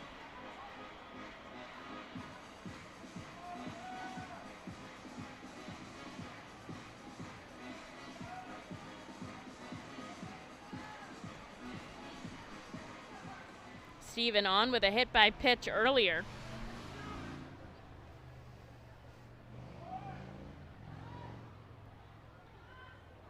Janis looks back at second. No one warming up in the pen for him. Steven, base hit right side. It trickles into the outfield. Stott being waved home. Here's the throw. It's cut off. And because it's cut off, Ortiz all the way to third. An RBI single from Josh Steven puts Reading down by just 1 here in the bottom of the 6th. Steven, a team leading 38 RBIs, didn't even think on the pitch, just pushed it into right field. And Ortiz heads up base running, made it all the way to third. So there's runners on the corners here for Brock Stassi and nobody out.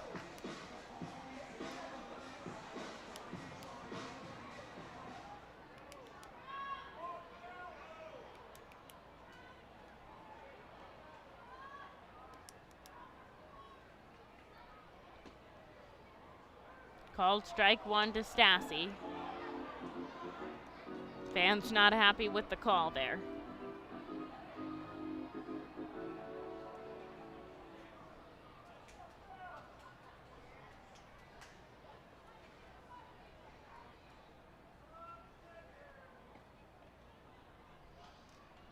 Comes home to Stassi. There's ball number 1.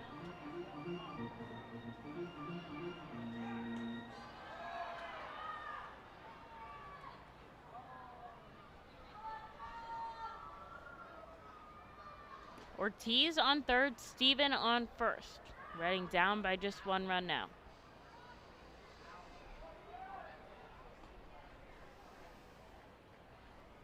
There is somebody warming up in Bowie's bullpen now as Stokes pushes it the opposite way and slams his bat.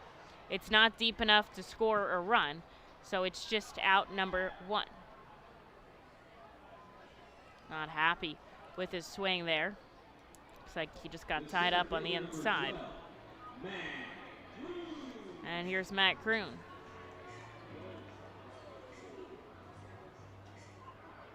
Still got runners on the corners. Reading's already scored 1 run, but that tying run out on third base here in the bottom of the 6th. There's only 1 out on the board, so if Kroon can push this deep enough, he could have a sacrifice fly to his name. And Janis up to 81 pitches, trying to get out of the 6th.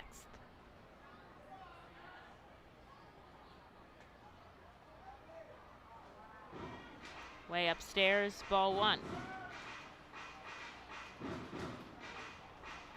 Once again, Canelo playing close to second. Steven, wouldn't be surprised if we saw him try to take second. Janis thinking about that too as he turns his body around to see first. Instead, he comes home. Ground ball left side. This is going to be a double play. They go 6-4-3 and end the inning, but Reading cuts down Bowie's lead in half as Josh Stevens' RBI single makes it 2-1 going into the 7th. The Reading Fightin' Phils are proud to partner with the Berks County Mental Health and Developmental Disabilities Program. Together, we are striking out the stigma in order to raise community awareness about mental illness and the prevention of suicide. With 3 simple words, are you okay? The hope is to begin a conversation to show Berks County that we care. Suicide affects and hurts everyone, but help is here and we'll work together to raise awareness about suicide and identify what we can do as a community to prevent it. People in need of assistance and support should call Crisis Intervention at 610-236-0530. That's 610-236-0530. The Fightin' Phils know who to call for trash and recycling services. A proven winner, JP Mascaro & Sons, the industry leader for over 50 years. Trust the familiar Mascaro Blue Elephant to provide dependable, quality service for your home or business. That's JP Mascaro & Sons, one of the top companies in its industry. Trash and recycling services for home, business, and industry. We are hiring and have open positions in Berks County. Check our website for open positions at jpmascaro.com or call 1-888-MASCARO. JP Mascaro & Sons, ready to serve you. Well, an Alvernia University call to the bullpen here as Anagare Zabali hands the ball over to Jonathan Hennigan. Now, Zabala, one inning of work, kind of exactly like I talked about, gave up that solo shot, but he also ended up striking out the side to end the inning. And so he'll hand the ball over to the lefty, Hennigan, as he'll try to pitch a clean frame and just get Reading right back to bat after Josh Stephen put a run on the board for Reading. And he'll have to go against the 8-9 and then back to the top of the order. Hennigan steps on to the mound. This is the first time we're seeing him here in this series. We've saw him last week against Akron, an inning and 2/3 of work. No hits, no runs, and struck out 2 in 20 pitches. So he's been pretty clean in his last few outings. So we'll see how it goes for him today as the lefty will start it off with a called strike to Fontana.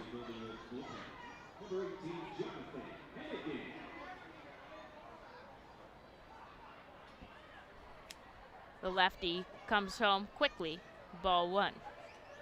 Middle infielders back deep, corner infielders, especially Madison Stokes, right near that grass edge over at third. Coming in a little bit.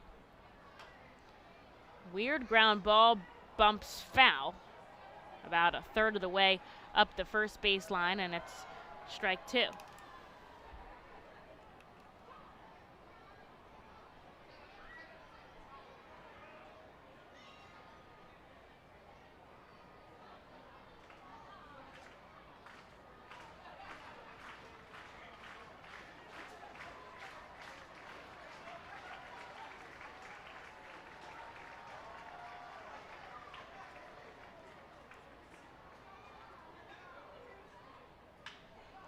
This time it'll stay fair. Brock Stassi backhands it, a race to the bag.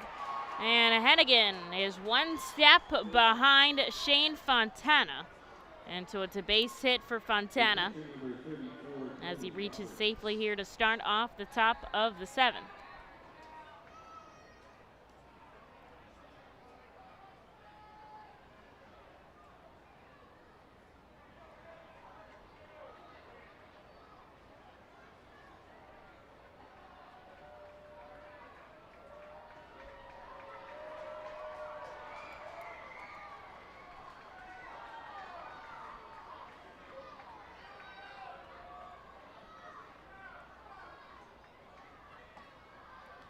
Hennigan comes over to first, but not in time. Cody Roberts is up at the bag.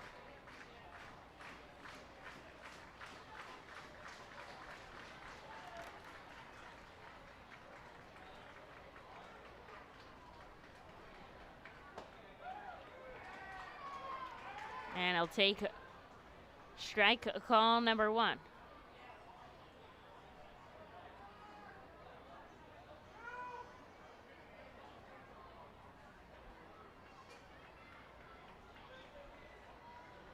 Fontana taking a couple steps on first, but he shuffles back as Roberts swings and misses for strike number 2.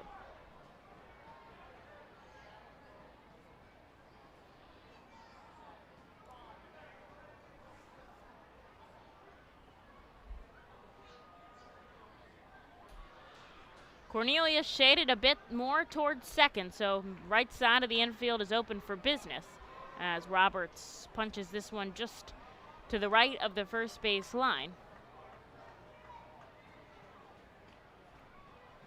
And that's strike 2.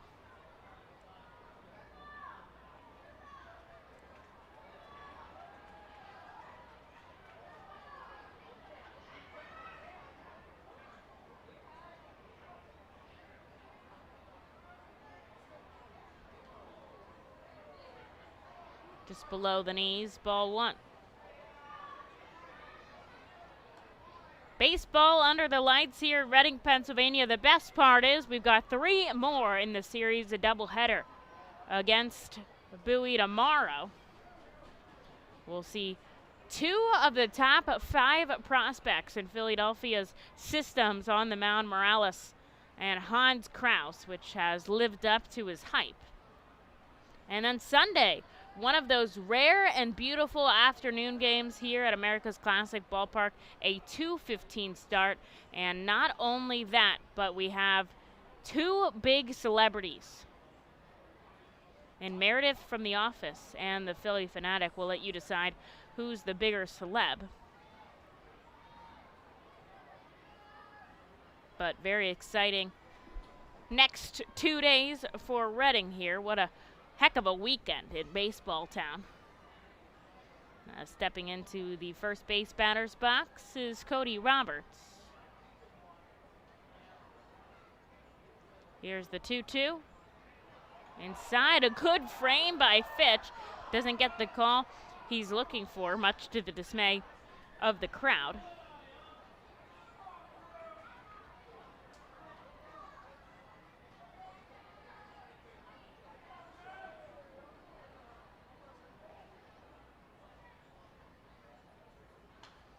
And he punches it foul, so this at-bat will continue here.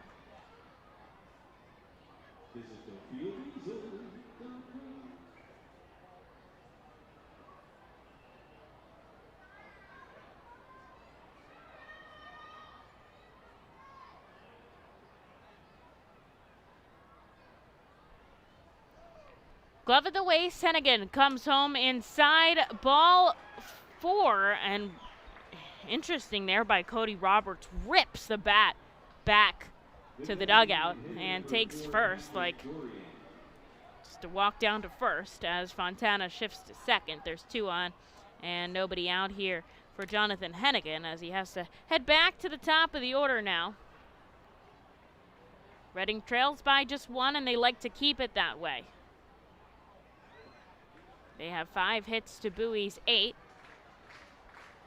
As Hennigan to the lefty, Dorian, a called strike 1.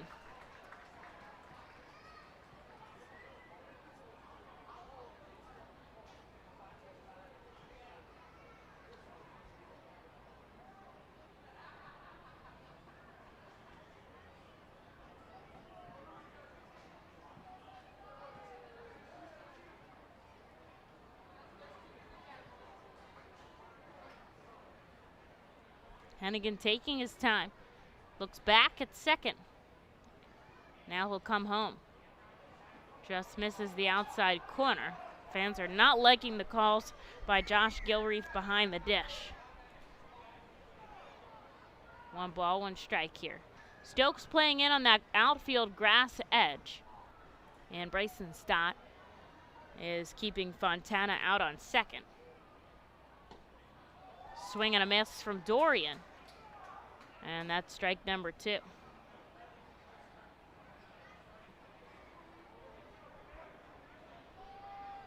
Fontana on second, Roberts on first. There's nobody out in this half inning. Hennigan looking to get out of the inning clean. Pop up, will stay in the field. Nope, it's going to hit the stands. Actually, the roof. And Dorian will stay 1 and 2. He's already had a 2-hit day against the Fightin' Phils.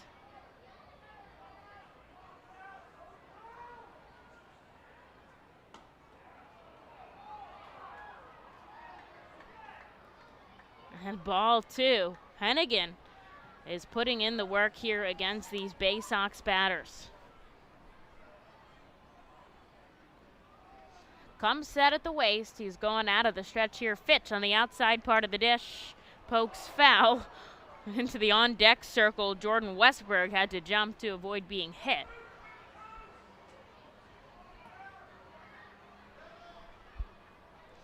And Dorian really working against Hennigan right now. We're going to see who comes out on top in just a moment.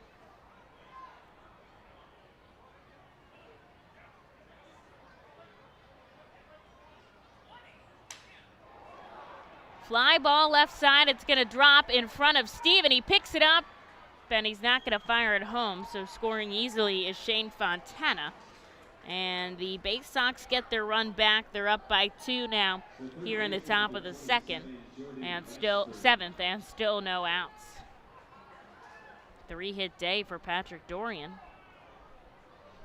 As Robert shifts to second, there's still 2 on and nobody out now for the rookie Jordan Westberg, who has been a part of 2 double plays. And now the pitching coach, Brad Bergeson, is going to come out for just a second to have a chat as the first baseman Stassi and the catcher come in as well.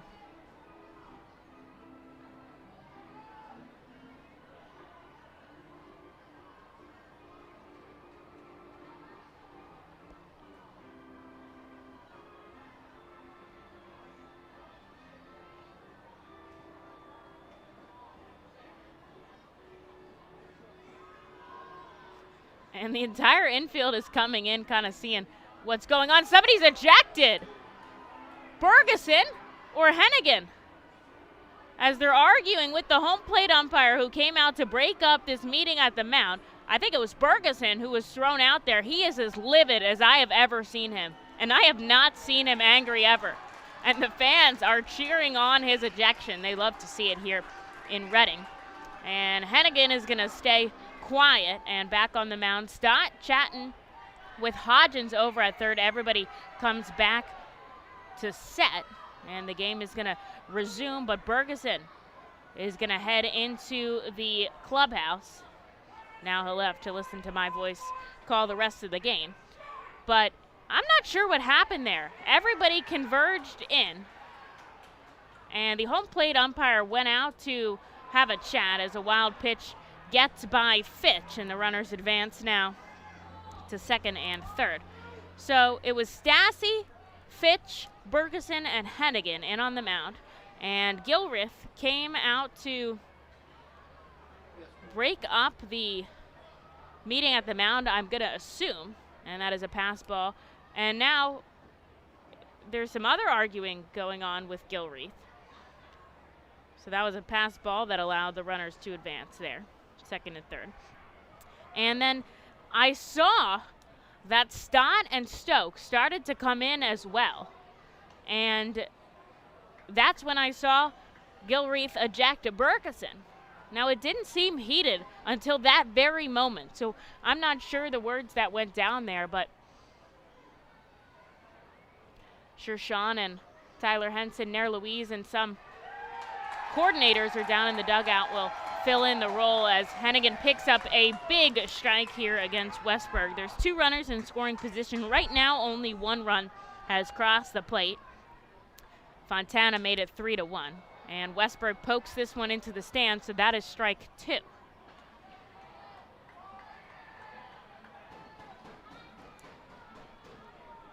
Two balls, 2 strikes here to Jordan Westberg. Hennigan looking for out number 2. Here in the top of the 7th. Comes set at his waist, Fitch. And another foul ball into the grandstand. The count remains the same.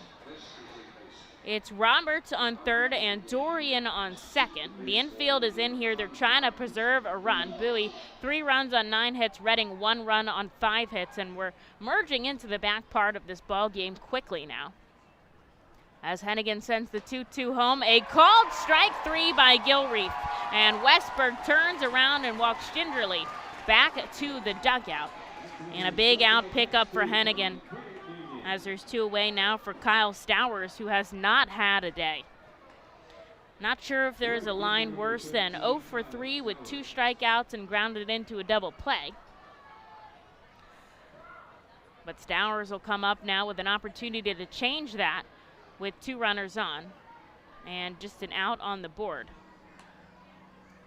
Hennigan comes home for a called strike. The fans are very much so into this ball game right now.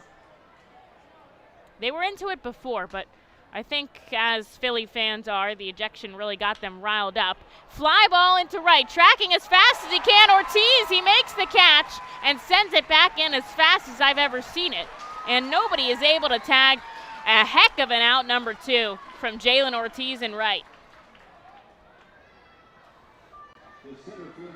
And I gotta say, he's had some struggles out in center, but a big play by Ortiz shows why he's one of the top-ranked prospects, number 11 in Philadelphia's organization. Not just the bat, but the range in the outfield that he's got.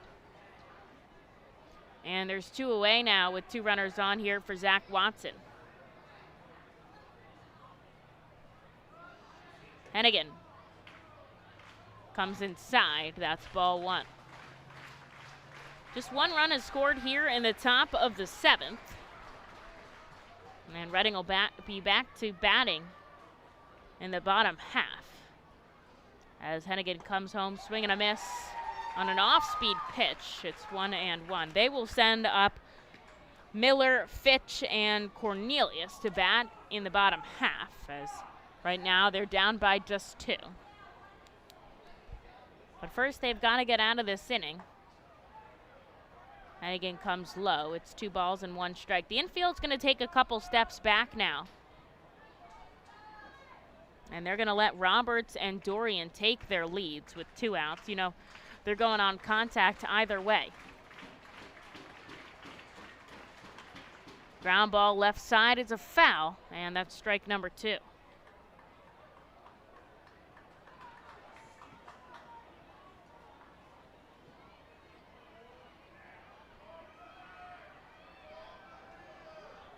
Hennigan 1 strike away from getting out of this half inning. The lefty sets up. And here's the 2-2. Big swing and a miss. And he strikes him out to end the inning. Hennigan fired up there to get the big strikeout. Reading down by just 2 as we take stretch time here at the ballpark.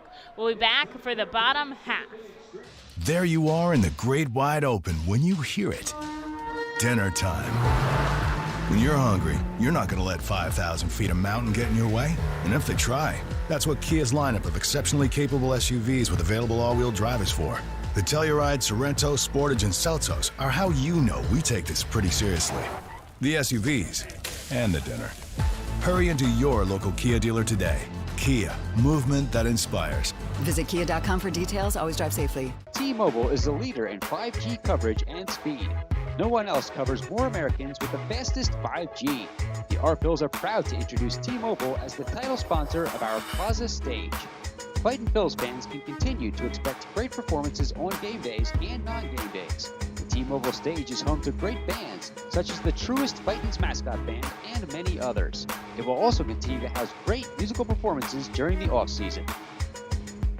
Unlike any other area at FirstEnergy Stadium, the Stadium 61 Dugout Suite puts you at the closest seat to the action on field, located just feet away from the diamond on the first base side. With covered seating, ability and motion accessible seating, and the most unique view around, your group will thank you over and over again for a one-of-a-kind experience. Tickets for the Dugout Suite are $27 and include options to add food or drink packages. After a wonderful 7th inning stretch here at the ballpark, there will be a call to the Alvernia University Golden Wolves bullpen as Mickey Janis's day is done for the Bowie Baysox. A quality start for Janis by definition. 6 innings of work, 5 hits, just 1 earned run. He walked 2 and struck out 2 on 83 pitches, and now he will hand the ball over to Tim Naughton. Here for the bottom of the 7th, Reading trails by just 2 runs. Hennigan, a big strikeout to get out of the top half. And so Reading will turn to Miller, Fitch, and Cornelius here to get some offense going. Reading has had just 5 hits in this ball game after having 12 in last night's game. So we'll see if Miller can start us off with something good. He did so in his last at-bat in the 5th. He had a base knock to start it off. And we'll see what he can do now against the reliever, Naughton. Reading has seen success against the bullpens of Bowie. They've had 2 late inning victories. They had the walk-off on Tuesday in the bottom of the 9th, and then in the bottom of the 8th, they took the win over Bowie, and then Marconi able to get the save in the top of the 9th. And so Miller steps up and takes a strike, and then a ball. It's 1-1. 94 off the hands of the reliever, Naughton. He bends over at the waist when he's getting the sign from Roberts behind the plate. A high left kick inside to Miller, and that's ball number 2. So Reading has seen definitely more success against the relievers than the starters in this series, so a good time for them to try to capitalize here with a pitching change in the bottom of the 7th. Naughton comes set at his chest, and the righty fires home to the righty Miller, but it's below the knees for ball 3.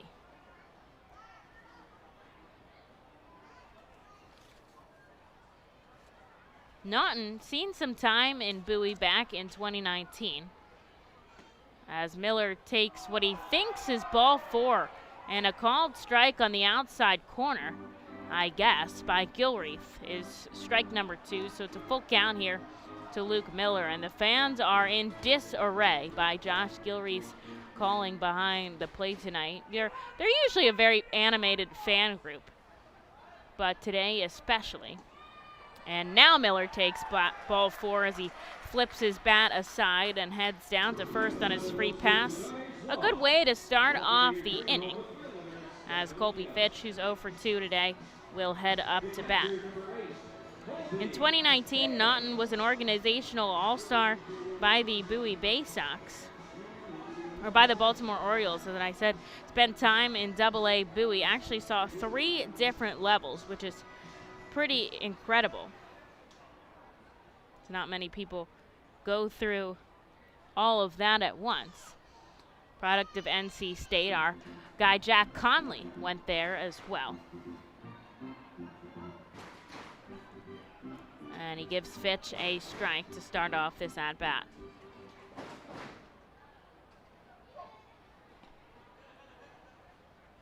Miller, couple shifts over from first, and a pop-up down the second.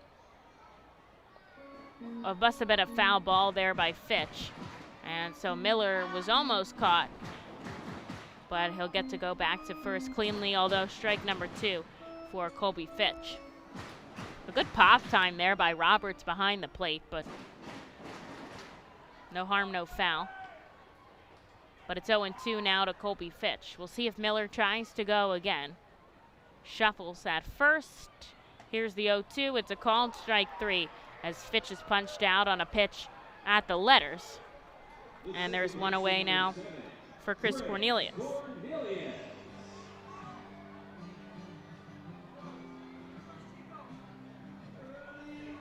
Cornelius 2 ground balls up at the plate today, but he has a chance with a runner on first. At least push him over into scoring position if Miller's not able to get there on his own.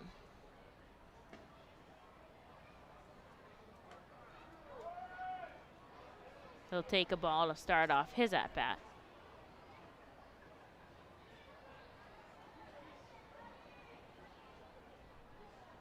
Leaning over, Naughton.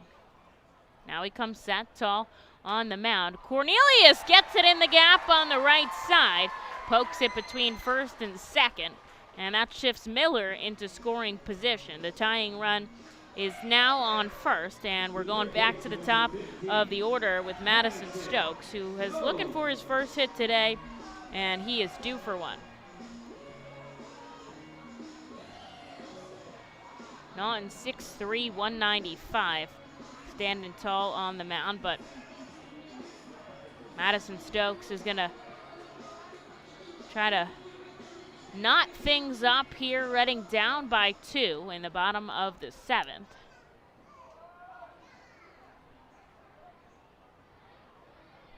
Didn't see success with Janice, but sometimes, you know, just the change of the pitcher can do something good mentally to you, as he is fooled by an off-speed pitch for strike number 1.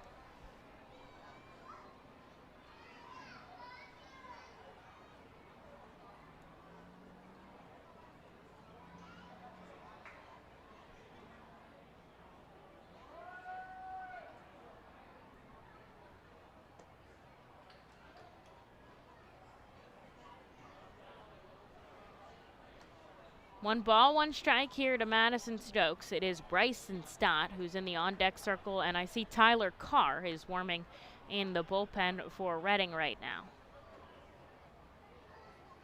Stokes gets ready in the righty batter's box. Naughton looks back at second. Now will kick and fire home. Stokes fouls this one back into the plaza. That's strike 2.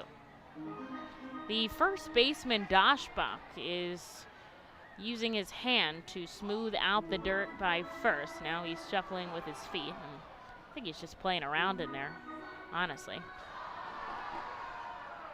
Miller takes a couple steps off of second. Cornelius does the same at first.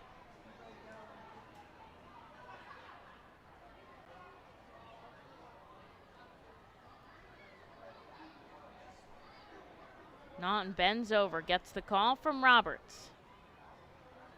Now he comes home as Stokes chases strike number 3.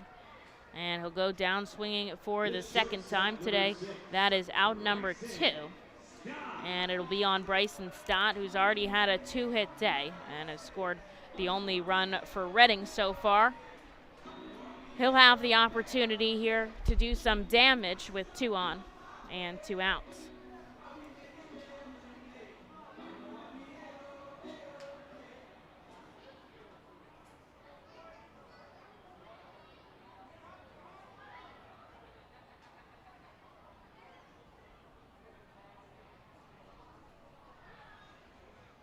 They're going to try to tie up Miller on second, but he dives back just in time. They kind of do a loop around as Grenier, who was on the left side of the bag, quickly hustles in kind of a semicircle motion to the other side of second. But Miller able to dive back safely. Now Naughton's going to come home to Stott. Below the knees, ball 1. All that time, Stott was standing in the batter's box, did not receive a pitch.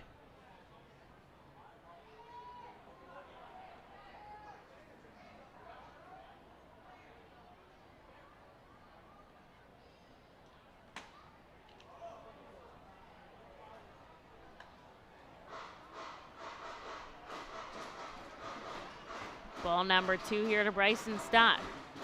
Now there is an open base for Naughton, as Ortiz is going to follow him up. Looks back at second, now he'll come home to Stott. Ball 3. And Bryson is 1 ball away from loading the bases here. Now 3-0, probably not going to swing, no matter the pitch.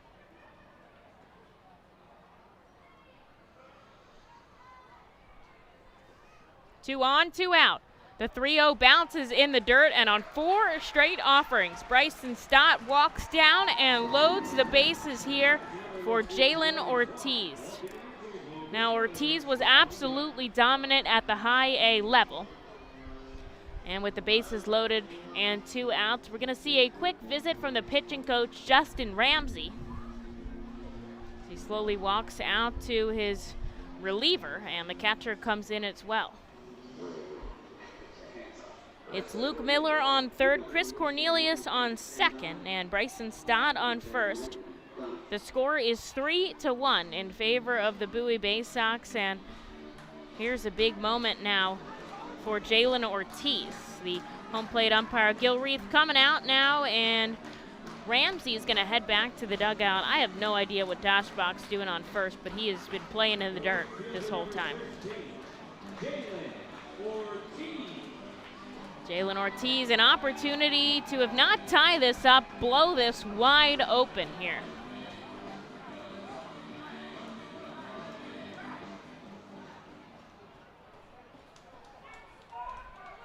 Leaning over, Naughton. Gets the call from his catcher, Roberts. Now he stands tall. He'll look back at Cornelius on second, and he comes home. Ortiz holds up, but it's a called strike at the letters. Following him, Josh Steven, who leads the team in RBIs. But there's 2 outs already on the board for the Fightins in the bottom of the 7th. Naughton comes set once again. And he'll take a second to step off of the rubber. Ortiz steps out of the batter's box. Manager Sean Williams ready to wave his runners home. Down the line at third base. And the 0-1 to Ortiz inside. Evens at 1. 94 off the hands of Naughton here in relief. Reading trying to eat into the reliever. They're down by 2.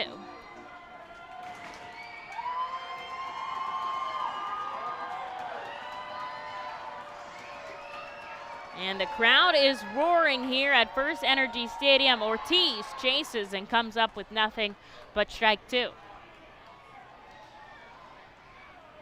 Big opportunity for Reading here in the back part of this ball game. Bowie 3 runs on 9 hits, Reading 1 run on 6 hits. Nobody's made an error in the field tonight. Actually has been some really solid defensive work by both teams. Infield, outfield, back deep with 2 outs on the board. And with the bases loaded, Ortiz going to take a second and step out of the batter's box. He's down to 2 strikes here.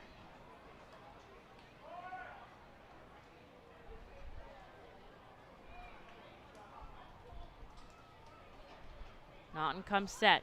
Here's the 1-2 in the dirt. A good block by Roberts to keep it in front of him. And it evens at 2. Good self-restraint by Ortiz to keep it in front of him. And not chase that offering from Naughton. So we'll go again.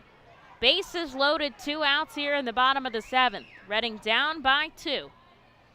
Naughton comes home to Ortiz. He sends it out to left field. It's in an interesting spot. Will it land foul? It does in Bowie's bullpen, right where everyone is sitting, and they all scatter. So Ortiz an opportunity to go again as the whole field has to reset. Bryson Stott was somehow at home plate. He's going to have to jog back to first. On second is Chris Cornelius, and on third is Luke Miller. Ortiz will step back into the batter's box with his 2-2 count. No wind here, a factor on either side.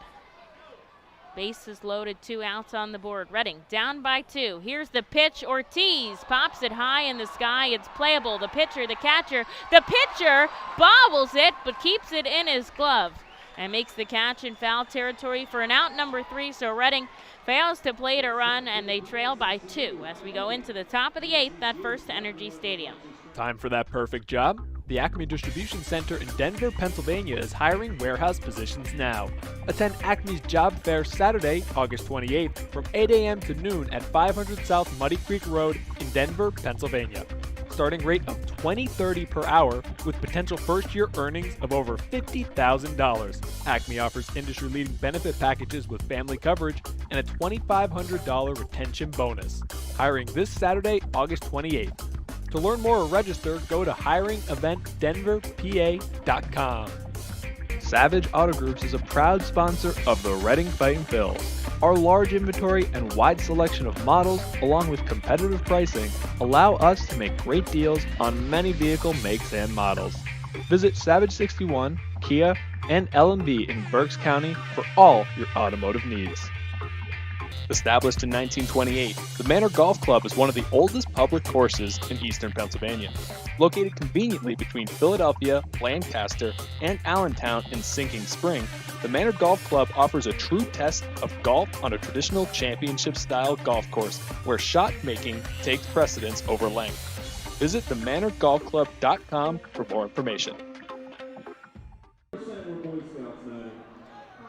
Reading had the bases loaded in the bottom of the 7th, but weren't able to get any runs across. They only trailed by 2 here, but we're into the top of the 8th at FirstEnergy Stadium. And a call to the Alvernia University Golden Wolves bullpen as Jonathan Hennigan hands the ball over to Tyler Carr for the top half of the inning. Hennigan's final line, 1 inning of work. He gave up 2 hits, 1 run. It was earned 1 walk and struck out 2 on a total of 32 pitches. So Tyler Carr will get the 8th here. And he'll battle against Doshbach, Grenier, and Canelo, who have accounted for 2 of the 3 runs by Bowie in this ball game. As Doshbach heads up, he had a home run back in the 6th. As Carr, a big first step, comes home and pegs Doshbach on the leg, in the upper thigh area, his left leg. And he turns to his dugout, says, "I'm fine." And he heads down to first on a hit by pitch. So coming up to bat now is Grenier with a runner on first and nobody out.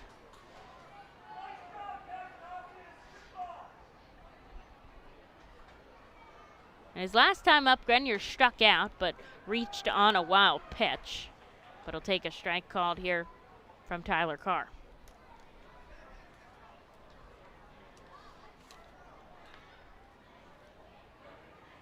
Carr, 43 1/3 innings of work here in relief for Reading, one of the higher inning counts for relievers. 28 appearances in Double-A. And he'll go over to first. The tag by Stassi is not in time.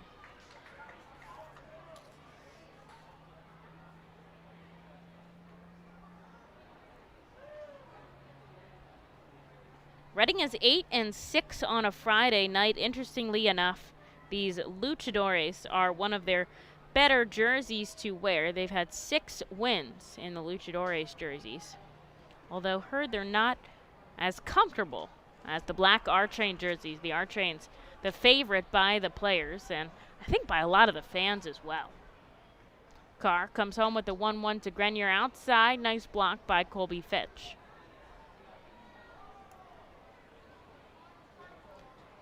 Lehigh Valley trails Rochester by 4. Former R-Phil Austin Ross into pitch. He's been stellar ever since being called up to AAA. And Jersey Shore down by 5. They're in the bottom of the 8th. A called strike at the knees to Grenier, and the count evens at 2. The Philadelphia Phillies begin in just under an hour with the debut by Jorge Bonifacio. Super excited to that, and the Phillies trying to get back on track after being swept by the Diamondbacks. So after this game, you can go and watch that game. Baseball all night long as Carr goes over to first once again. But nothing across.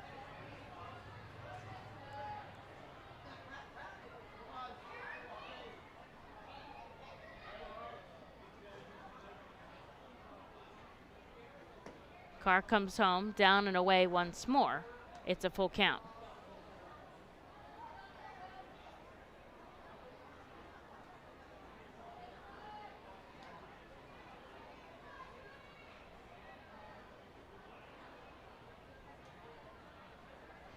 Here's the payoff pitch by Tyler Carr. It's ball 4 as Grenier walks down to first. He shifts Doshbach to second. 2 free passes here by Tyler Carr with the hit by pitch.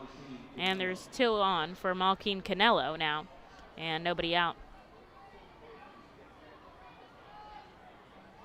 Colby Fitch comes out. He gives the signs to his fielders before stepping back behind the dish. Canelo 1 for 3 today, a pair of strikeouts, but an RBI single. Started off the run scoring for the Baysox, who are up by 2 here in the top of the 8th inning. Shows signs of bunt, but misses and takes a called strike 1. Coming in is Stassi and Stokes in the corners. Bryson Stott is going to hold the runner on at second.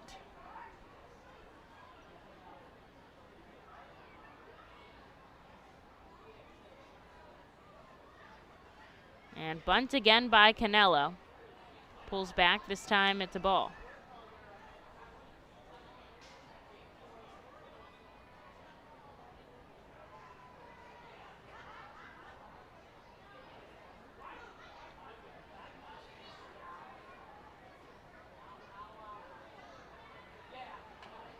Shows signs of bunt again, fouls it back. That's strike two. So most likely won't see the bunt attempt again from Canelo unless he's feeling really good about himself, but probably not. 2 runners on and nobody out, though. Why risk out number 1 on a foul bunt? Infielders are going to take a few steps back then. Carr comes home, and he does go bunt again, and it is foul. And that will be strike 3. Wow, I'm surprised. I think the infielders a little bit surprised as well. And that'll be out number 1. A strikeout for Tyler Carr on a combined foul and bunt there. A foul bunt.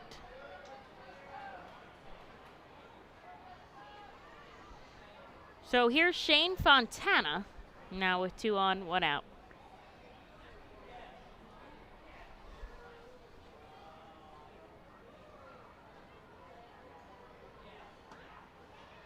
And he'll start him off with a ball outside.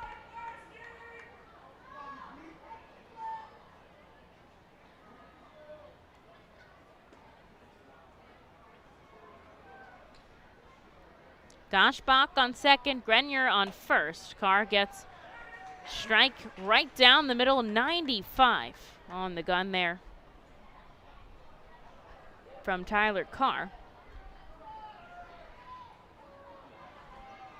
And a ground ball could end this inning. Instead, it's a fly ball out to center. Kroon tracking back. He'll make the catch, tagging, and going to third is Doshbach. Here's the throw to Stokes. The tag is no good because the ball popped out of the glove of Stokes.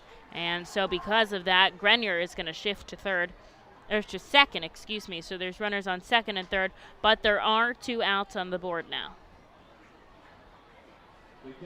Good heads up running there by Grenier to notice the throw there getting a little bit away from Stokes. Tyler Carr did a really good job on backing up. Oh, and they're going to say that he moved up to second on an error by Stokes. He did let it get past him, but Carr was standing in that third base coach's box, so really didn't get far away from Stokes at all, but did allow the runner to advance to second, which will be imperative to score if they score, but otherwise not super harm there on Stokes, although he will get that error filed under his name. It's the number 9 hitter in Cody Roberts as Carr pitches a ball to him. The righty deals another fly ball.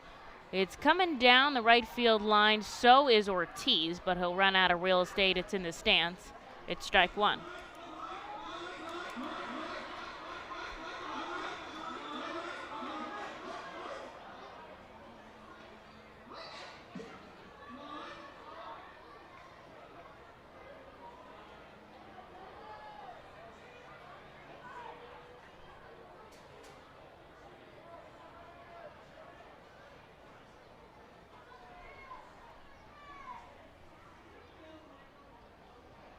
Carr looking to get out of this inning clean as Reading is still down by 2 here in the top of the 8th. They're looking to just keep that 2-run deficit and be back to bat in the bottom half.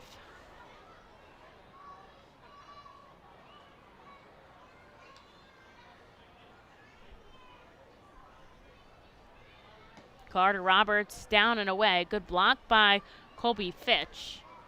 And that's ball 2. It's Doshbach on third and Grenier on second here. 2 outs in the top of the 8th inning when Reading heads up to bat. It'll be Steven, Stassi, and Kroon. And there is going to be somebody new coming in for Bowie. Ball in the dirt. And that's the third one issued here to Cody Roberts. Lots of fans still left in the stands. They're waiting for post-game fireworks and a post-game concert after this ball game is over. Really slowed down here in the back part of this ball game. Carr kicks and fires, and he gets a foul out of Roberts back into the net behind home plate, and that is good for strike number 2.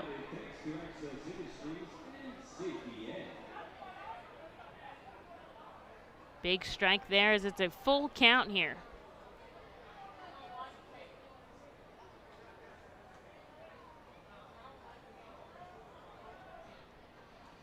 Two on, two out for Tyler Carr. It's Cody Roberts, and the payoff pitch poked the opposite way into Reading's bullpen. And we'll go again.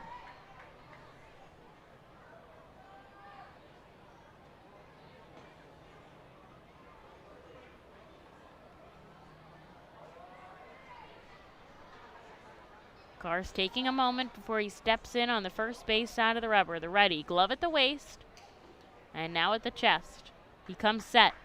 Here's the payoff pitch. Ground ball left side. Madison Stokes is going to hold on to it, send it to first, and that'll do it here in the top of the 8th. No run score off of Tyler Carr, and Reading is down by just 2 as we turn to the bottom half in just a moment.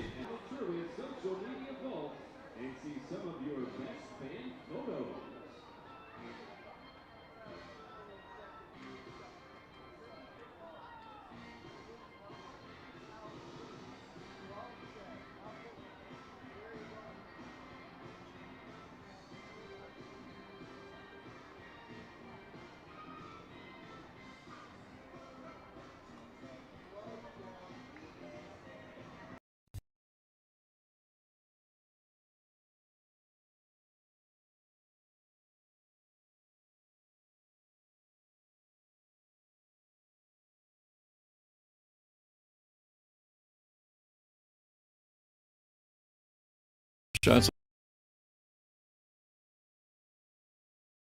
Like any other stadium, you want dugout at the closest on field, located just feet away from the diamond on the first base side.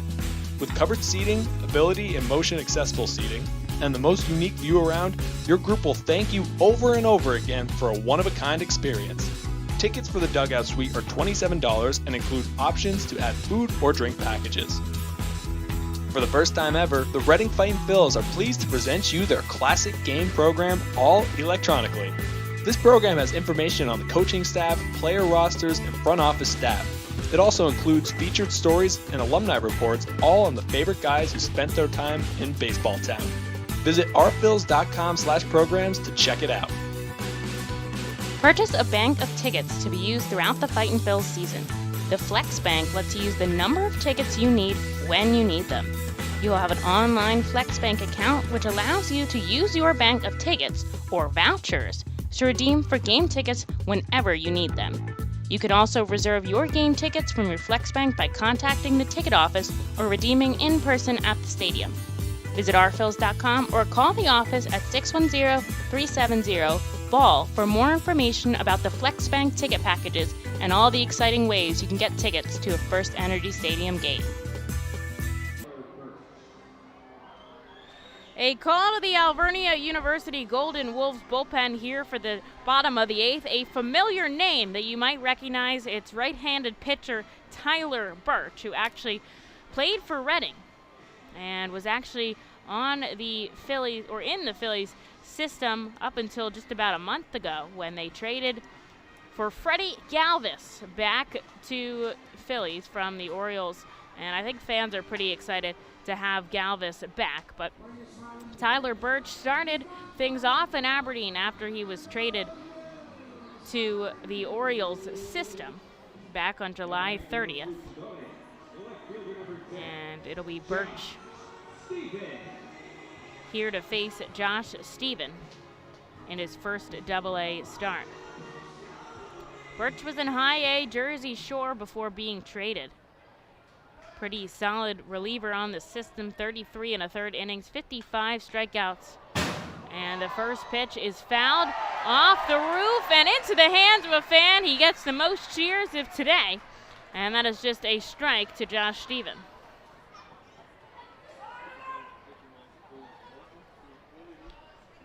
Naughton, 1 inning, 1 hit, no runs, 2 walks, and 2 strikeouts, as Stephen chases for strike number 2.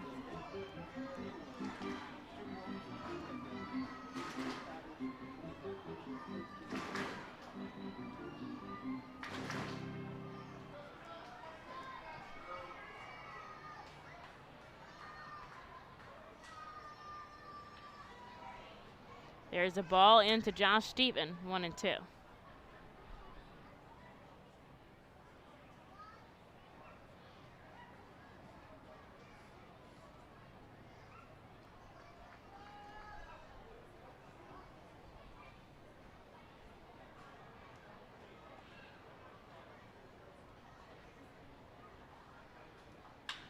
And Josh Stevens sends one deep to right field. Stowers tracking back. He puts his glove up at the wall. And there's one away here in the bottom of the 8th. Here's Brock Stassi now.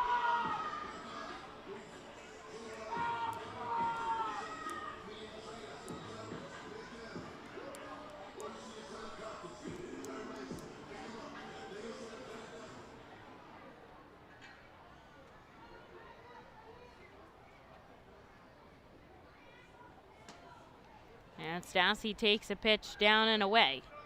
Now he's 0 for 3 today, and I saw the frustration when he slammed the bat down after his liner up, and I think he's coming back to bat with a vengeance, but he'll have to hold off for ball number 2.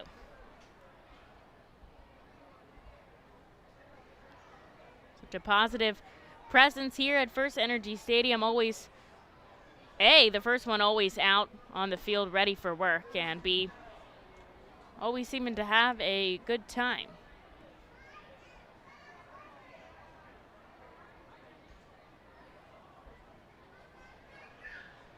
He'll take strike 1 there, though. Infield back deep as Birch fires home. Stassi deep to center field. Watson tracking back at the wall. He makes the catch for out number 2.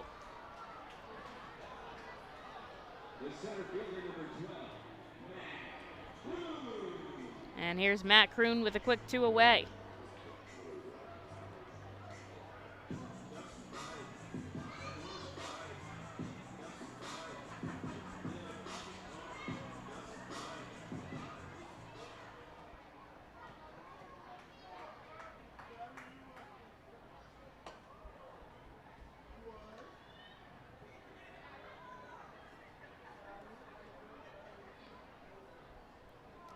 Takes the first pitch ball. Kroon here 0 for 3 as well. Grounded into a double play in his last at-bat. Reading only down by 2 here in the bottom of the 8th as Kroon sends a foul ball into the stands.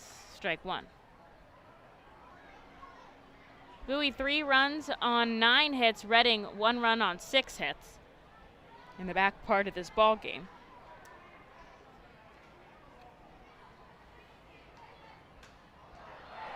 And another foul ball from Kroon is strike number 2.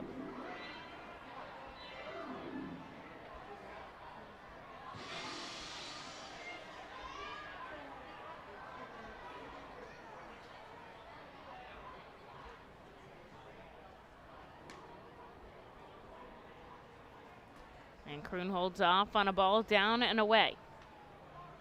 2 outs on the board here in the bottom of the 8th inning. Does look like we'll have a fresh arm for the top of the 9th as Reading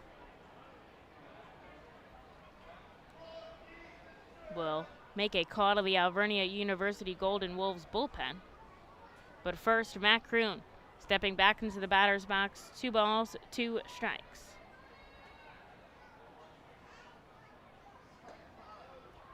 And Kroon holds off below the knees. It is a full count.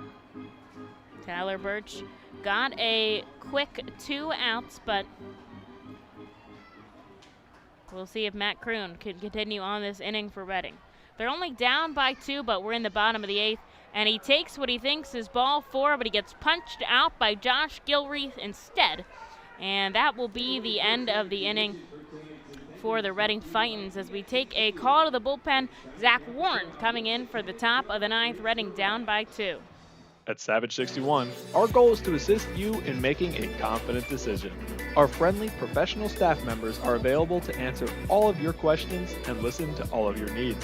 Whether you're shopping for a new or pre-owned vehicle, we're ready to help you with your search. Visit our dealership on Pottsville Pike today. The R-Phils and Savage 61 are excited to bring you Fightin's baseball live from the comfort of your own home. If you are listening to this now, you're probably watching on YouTube, Facebook, or Twitch. Thanks for tuning in, and feel free to check us out on rphils.com/pressbox for all the elite baseball information on the Fightin' Phils. The world-famous Fightin' Phils mascot band celebrates its 21st season in 2021, with pregame concerts starting Saturdays in May thanks to Truist. You heard right, actual mascots playing in a rock and roll band.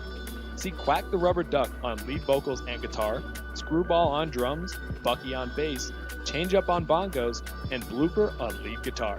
A real band jamming on the T-Mobile stage before Saturday games this season. Don't miss the one-of-a-kind Fightin' Phils mascot band. Pre-game on Saturdays thanks to Truist. A call to the Alvernia University Golden Wolves bullpen here in the top of the ninth inning. Reading down by just 2 runs here. Warren trying to keep it that way. As the home team gets to bat, last year we're playing at America's Classic Ballpark.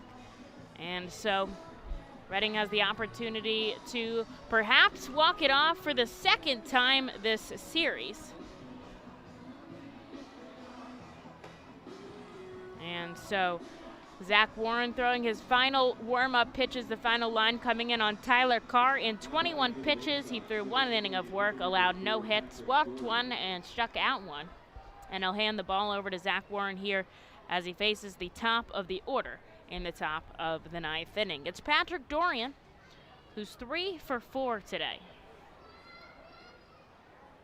And he steps into the lefty batter's box to face the lefty, Zach Warren. Press box was actually talking about Zach Warren earlier today, just noting how solid of a reliever he really has been for the Reading Fightin' Phils. 2.23 ERA in 36 1/3 innings of work on 1 pitch. He gets a ground ball to Cornelius. Over to Stassi, there's 1 away. And here's Jordan Westberg now. Warren's kind of an all different times out of the bullpen guy. Sometimes we've seen him out of the gate inheriting runners. Sometimes we've seen him in the back end. Sometimes we see him come here in a tight situation. He actually has 1 save to his name and 1 win as well. And 57 strikeouts from the lefty. Had a stint in AAA this season. And he gets a called strike to Westberg to start off his at-bat.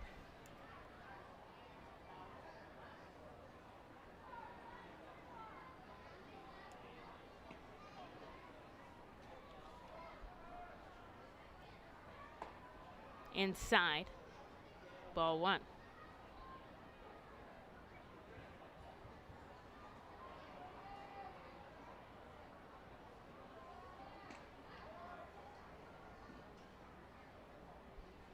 Warren kicks and fires home, a check swing, it doesn't matter. A called strike to Westberg, and it's 1-2. 1 out here in the top of the ninth inning. Reading trails by just 2 runs. When they go back to bat, it'll once again be the 7, 8, and 9 guys, Miller, Fitch, and Cornelius. And then, if we can, back to the top of the order. In the dirt to Westberg makes it 2-2.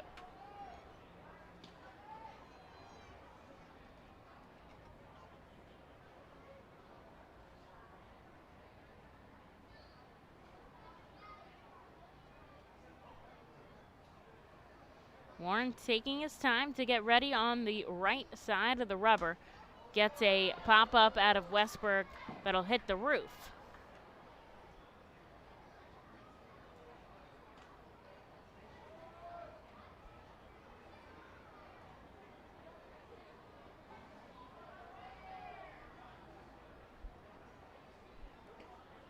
Now Westberg settles in the righty batter's box. Here's the pitch. He checks his swing. but he doesn't go around. It's ball number 3. A full count here from Zach Warren.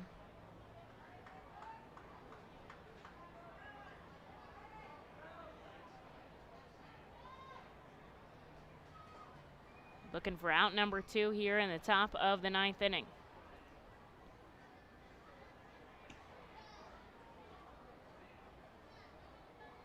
Comes set.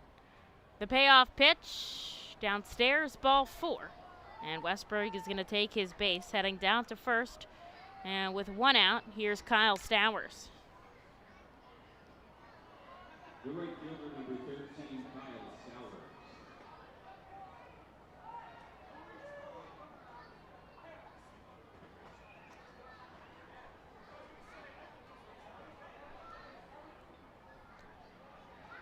Westberg takes a couple steps off first. Dassey's going to try to hold him on. Warren looks over at first.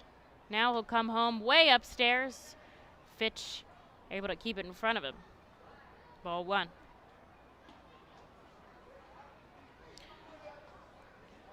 Warren noted as one of the funniest guys in the clubhouse. Very nice, very friendly. And actually has a kid on the way as he comes home. Chopper off the bat. Warren bobbles it as he fields it, but throws it underhand to first. And as Westberg shifts to second, there's 2 outs now. Good play by the pitcher to stay calm off the mound, get the ball in his hand, and make a good throw over to first. And now here's Zach Watson with a runner on second, but 2 outs. Looks like there might be a pitching change on the side of Bowie for the bottom of the 9th. They haven't in the past 2 games made changes late and close. And although Tyler Birch got a quick 1-2-3, might be the end of it for him. Runner on second, there's 2 away. Warren looks back. Now he comes home to Watson, who fouls it back. That's strike 1.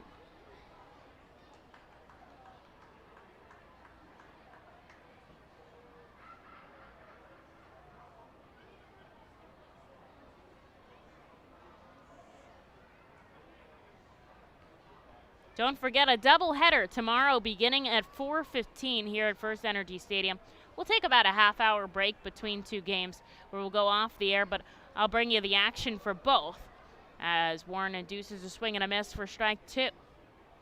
So 4:15 tomorrow, a doubleheader against the Bowie Baysox, but you're going to want to come out to the ballpark if you're local and you can. It's Harley night, which is always a fan favorite, the 23rd annual here, and in between the games, the Harley ride around the warning track.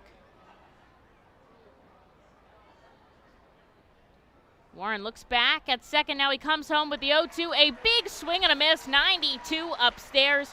Gets Watson out. And Zach Warren, a clean frame for the top of the 9th. Reading trails by just 2, but they'll have an opportunity to walk it off in the bottom of the 9th. The Fightins feature special pregame happy hours every Monday through Thursday at the Yuengling Hometown Tap Room.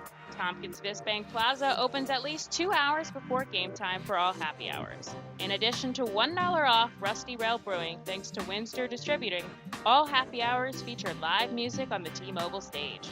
That's happy hour every Monday through Thursday home games thanks to Rusty Rail Brewing and Windsor Distributing. Savage 61 is a proud sponsor of Fiesta Fridays. Enjoying our Phil's game, great food, music, entertainment, and so much more here at the ballpark. The team will play as the Los Luchadores and will be wearing their Los Luchadores de Reading Latino tribute uniforms. Visit Timmy Profit and Savage 61 Pennsylvania's most awarded dealership for all your automotive deals. Feasers Incorporated, a family-owned full-line food service distributor located in central Pennsylvania. Services restaurants, sporting facilities, theme amusement parks, healthcare facilities, educational facilities, and other institutions throughout Pennsylvania and the Mid-Atlantic region. For over 100 years, Feasers and its employees have committed themselves to making customer service their highest priority. Feasers works hard to provide customers with the products they require, delivered by their helpful fleet drivers. Feasers is large enough to serve and small enough to care. For more information, call 800-326-2828 or Feasers.com. Well, they call to the Alvernia University Golden Wolves bullpen here as they only give Tyler Birch one frame, which I'm surprised as he got a quick 1-2-3. And Birch is going to hand it off to the closer, Dionysus Almango, for the bottom of the 9th inning. This is a save situation for Almango as Reading is down by 2, but they've already walked it off once in this series, and we'll see if they can do it again.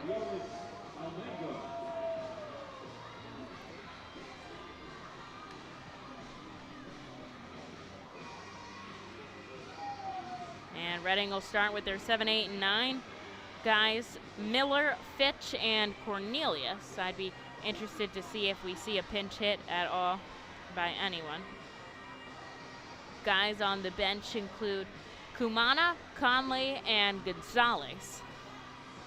But Miller's been on with a hit, and Cornelius as well. The Reading only has 6 hits to their name today. 1 run. Bowie, 3 runs on 9 hits. It's been a pretty close game the entire time, and down by 2 is definitely possible to walk it off here from Reading, though they'll have to battle against the closer, Almango, with just 3 outs to work with. Almango, 8 of 9 in save situations with a 3.38 ERA. He's held batters to just a 280 average. And we'll see what he can do as Miller steps into the righty batter's box. And we're underway in the bottom of the 9th. Holds off on a ball.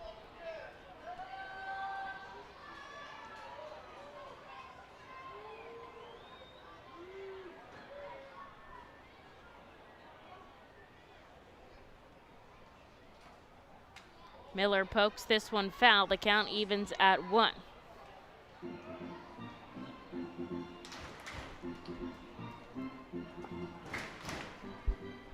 He had his 12th home run of the season in yesterday's ball game, where he went 2 for 4. Already had a base knock today, but he'll take a called strike 2 from Almango. Reading trails by 2 here in the bottom of the 9th. A big home crowd waiting for some offensive action. Almango kicks and fires the 1-2. A slow roller off the bat of Miller. Almango to first, and it's in time. That's 1 away. Here's Colby Fitch, who's 0 for 3 today with a pair of strikeouts. He'll step into the lefty batter's box to face the righty Almango.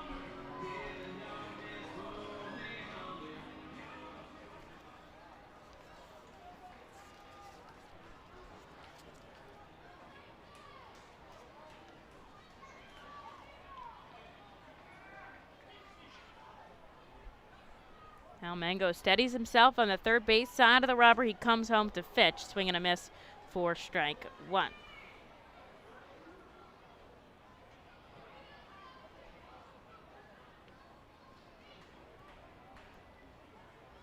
Almango started his professional career off with the Astros back in 2014 as Fitch sent this one foul. That's strike 2. And then was released and eventually signed with the Orioles in 2018.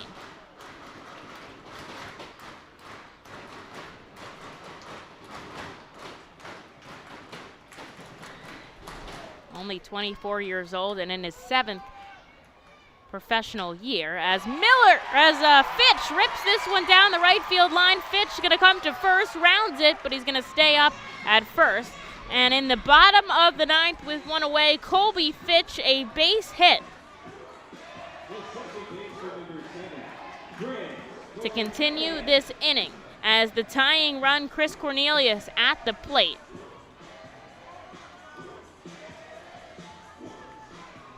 Cornelius 1 for 3 today. It's a couple weeks into his Double-A debut. Started off hot, but faded a little bit down the stretch at the plate, but has looked very good at second base. And he takes a called strike from Almengo.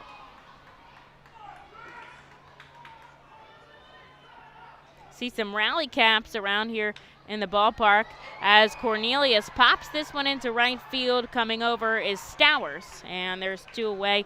Fitch has to stay put on first.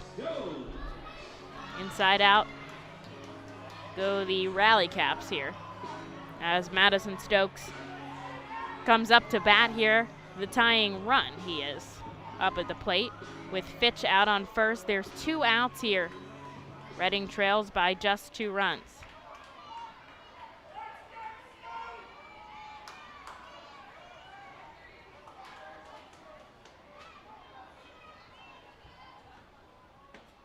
Fitch holds off, but it's a called strike 1. Reading's already walked it off one time in this series back on Tuesday. That was Josh Stephen here. Right now, Madison Stokes up at the plate with 2 outs, just trying to continue this half inning here. Takes a ball downstairs, 1-1. He's got Colby Fitch on first, but Reading needs 2 runs here to tie things up in the bottom of the 9th.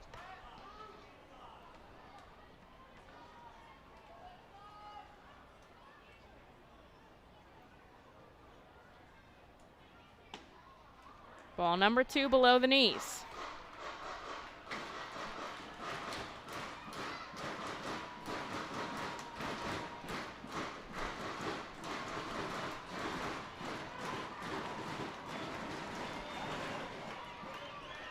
Fitch on first. Almengo, the righty, turns his body to look at him. He's got 2 outs on the board, but Madison Stokes up at the plate. Stokes holds off, ball 3. 2 outs on the board. Reading trails by 2 after Stokes. We go to Bryson Stott, who's been on all 4 times today. 2 hits, 2 walks. Also scored Reading's only run of the night, but Madison Stokes up at the plate with a 3-1 count right now. Almengo gets the sign from his catcher. Now he comes home. Stokes drives it deep to left field. Watson tracking back, and Madison Stokes a 2-run bomb to tie it up here in the bottom of the 9th. The fireworks from Madison Stokes, I cannot believe it.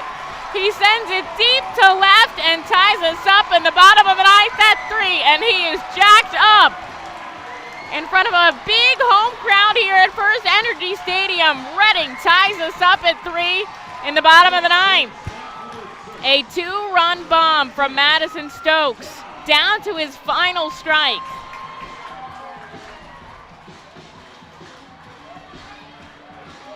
Stokes' 10th home run of the season. And he got all of that. Bryson Stott the opportunity to walk it off here. We're tying it up at 3, and he drives it deep to right, but it's foul. A whole group of people out at that deck in the perfect spot for a home run. Reading still has 2 outs here, so they either walk it off or we're going to extras. But in front of the big home crowd, I think they want to see a walk-off. It's Bryson Stott up, who better?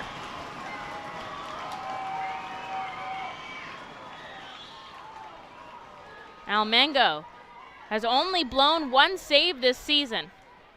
And Stott deep to right field. I don't think it's deep enough. Stowers dives in. He'll make the catch for the final out here in the bottom of the 9th inning. But Reading has tied it up at 3. And we're going to extras here at FirstEnergy Stadium. We'll be back in just 1 minute.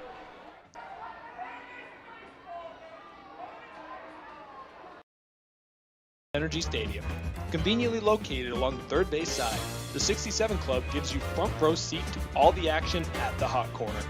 The area is safely protected from line drives with large see-through netting. Starting at $31, groups of 20 or more can enjoy a 2.5-hour all-you-can-eat buffet.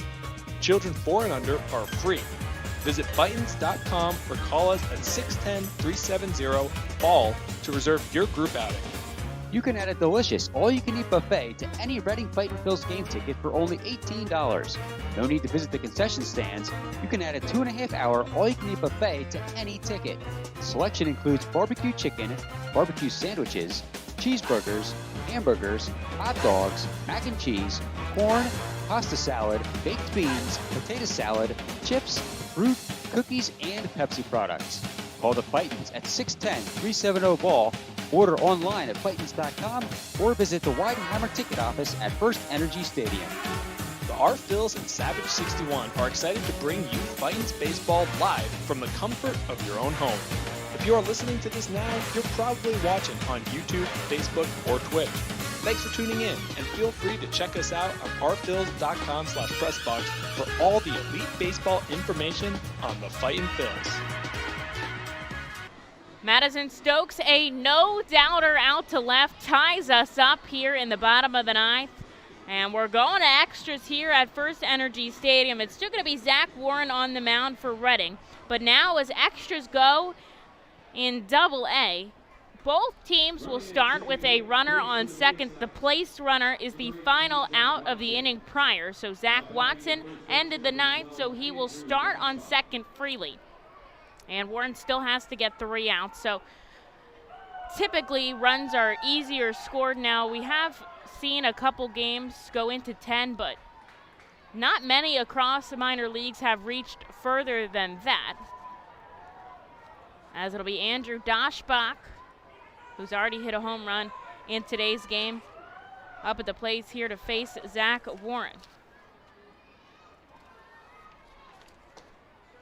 Reading is 2-1 at home in extra innings games, and 3-4 in total. So they've played 7 total extra inning games so far this season, and 2-1 at home. And if they win, it'll be a walk-off as well in extras. And crushed deep to left, a no-doubter. That's out of the ballpark. Andrew Doshbach, his second home run of the day, a 2-run bomb, will put Bowie right back on top, 5-3. That was out of the ballpark. Doshbach's second home run of the day. And he puts Bowie on top, 5-3.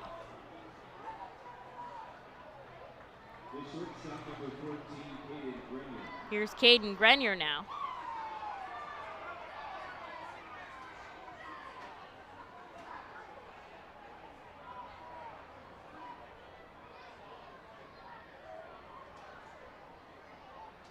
Warren kicks and fires to Grenier, a called strike.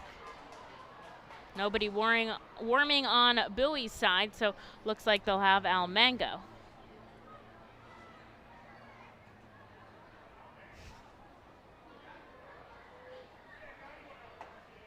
And he gets a strike 2 to Grenier.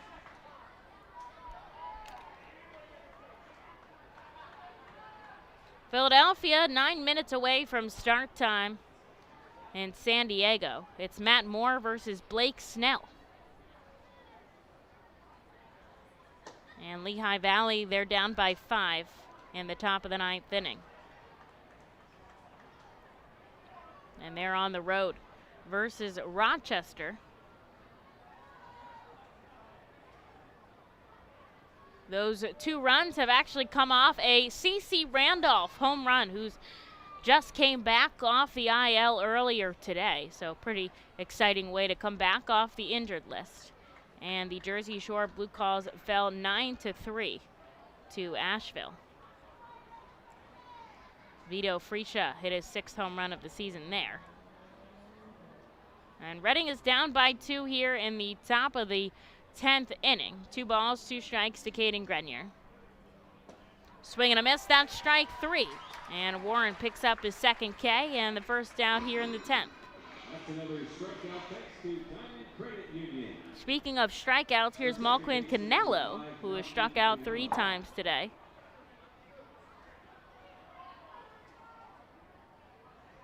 But also has a base hit with a run scored.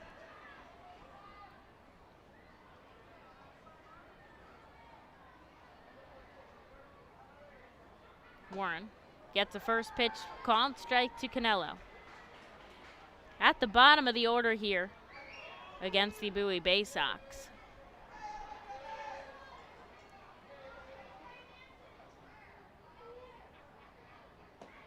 Swing and a miss from Canelo, that's strike 2.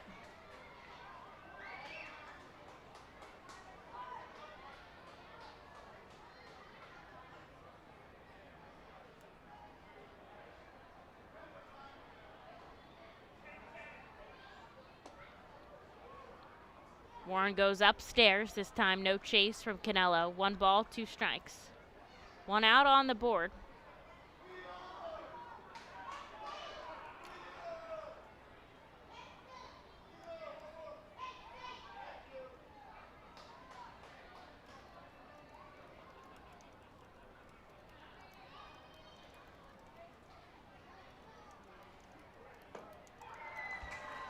And a called strike 3 to Canelo. He's down for the count. And 2 outs.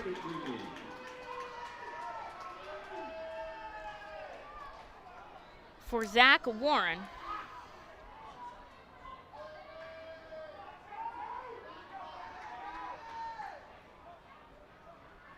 As he tries to get out of the 10th. 2 runs have already scored from the Baysox.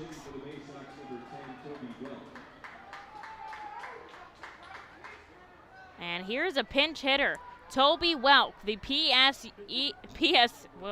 PSU Berks player, so highly touted here in his hometown of Berks, will pinch hit here in the 10th for Shane Fontana. And he fouls back the first pitch he sees.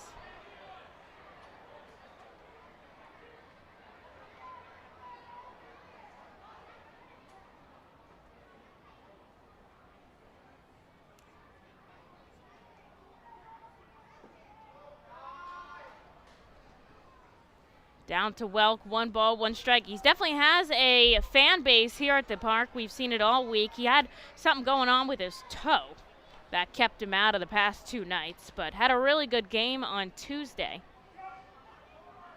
And we'll see him here to pinch hit in the top of the 10th. He fouls another one back. Down 1-2. Warren a strikeout away from getting out of the 10th, but 2 runs have scored from Bowie, so Reading is going to have to get those 2 runs back and then some if they want to end things in the 10th, but at least 2 runs to keep this ball game going.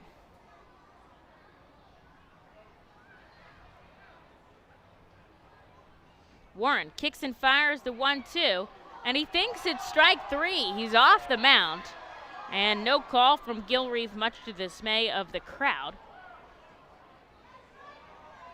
And he'll have to go again with a 2-2 count to Toby Welk.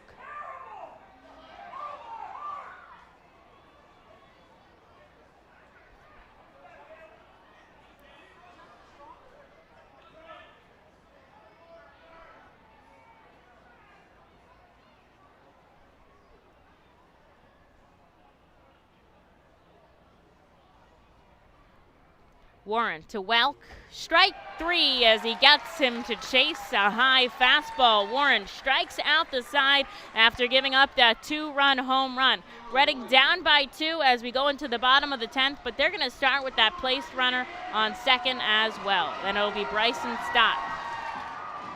The Auto Ride of Reading Power Alley Pub features a 2.5-hour all-you-can-eat buffet, private bar with a bartender, 2 rows of seats, bar stool seating, and 4 cafe tables. The pub provides your party a private area to enjoy the ball game away from other fans. Auto Ride of Reading Power Alley Pub may accommodate up to 30 people. Enjoy socializing with your group and watch the game from a unique vantage point. Visit rphils.com for more information. When the Red and Fightin' Phils get hungry, we turn to our team feed partners. Special thanks to Wyomissing's Family Restaurant Bakery, PJ Willahan's Pub and Restaurant, Collegeville Italian Bakery Pizzeria The Bolitana, Jimmy G's Railroad House, Mimo's Italian Restaurant and Pizzeria, and Klingers on Carsonia for making sure the Fightin' Phils front office is never hungry on game day. Our staff enjoys delicious meals from our team feed partners, but don't take our word for it. Find out for yourself today. Gear up for the Fightin' Phils season.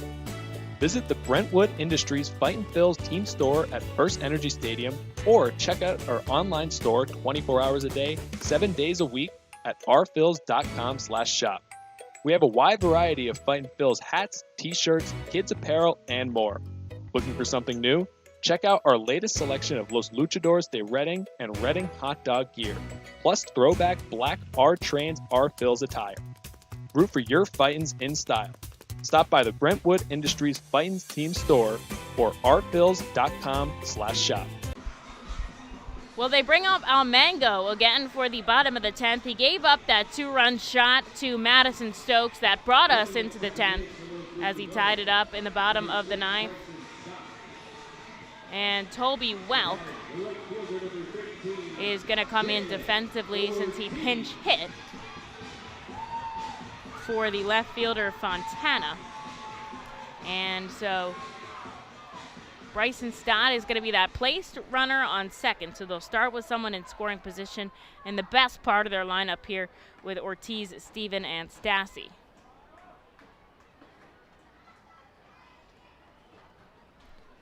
Ortiz, 1 for 4 today.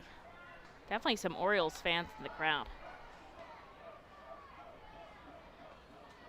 Almango back to second. Now will come home to Ortiz, who drives it out to left field. Don't think it's got enough on it as Welk raises his glove up in the air and makes the catch. There's one away.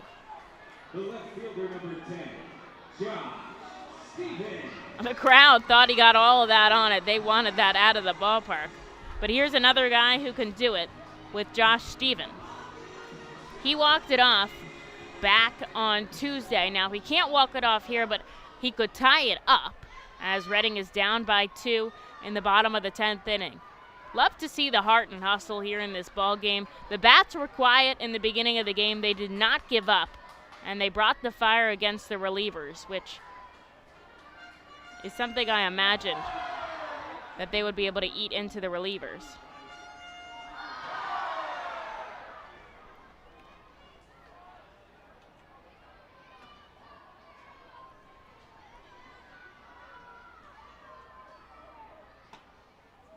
Just outside to Steven, 2 balls, no strikes.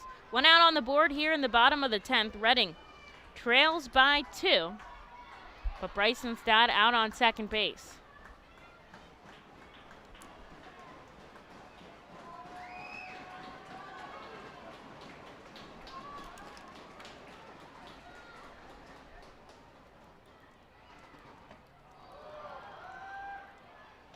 Everybody clap your hands.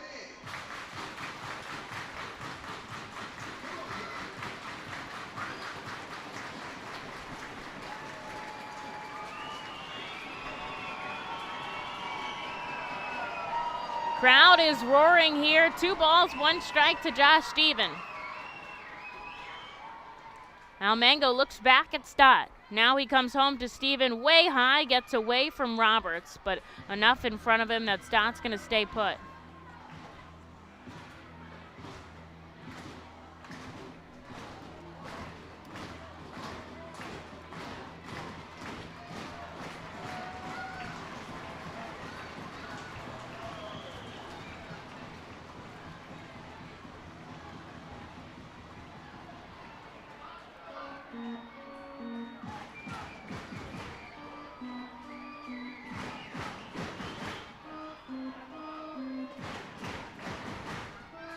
Three balls, 1 strike.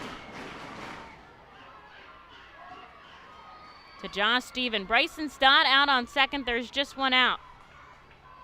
Almango comes home outside, and Josh Steven takes ball 4. The tying run out on first, the go-ahead run at home, and it is Brock Stassi. Steven on first, Stott on second. And Brock Stassi, whose bat has been quiet today, has an opportunity here to do something great. He did it in his first game back with the Fightin' Phils earlier this season.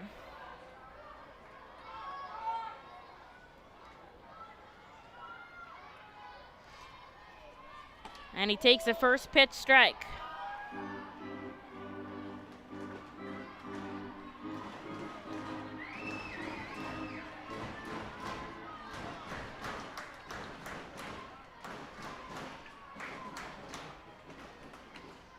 Stassi fouls 1 back, and he's down 0-2. 1 out on the board here. Reading trails by 2 in the bottom of the 10th inning. It's Stott on second. He was the place runner there, and Steven just walked his way down to first. Now, they ate up at Almango in the 9th with Stokes' 2-run shot, and they'll see if they can rain on him again here in the bottom of the 10th. 2 on, just 1 out. Now Mango fires the 0-2 to Stassi. He holds off. A good take, ball 1.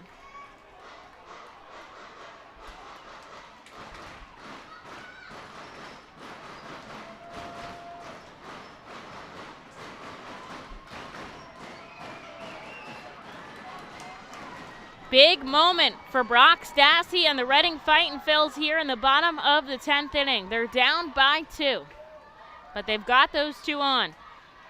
Stassi drives it to the right side of the infield. 4-6-3, and that'll end this ball game as Stassi grounds into a double play. Reading ties it up in the bottom of the 9th, but unable to seal the deal as they fall 5-3 in extras here at America's Classic Ballpark.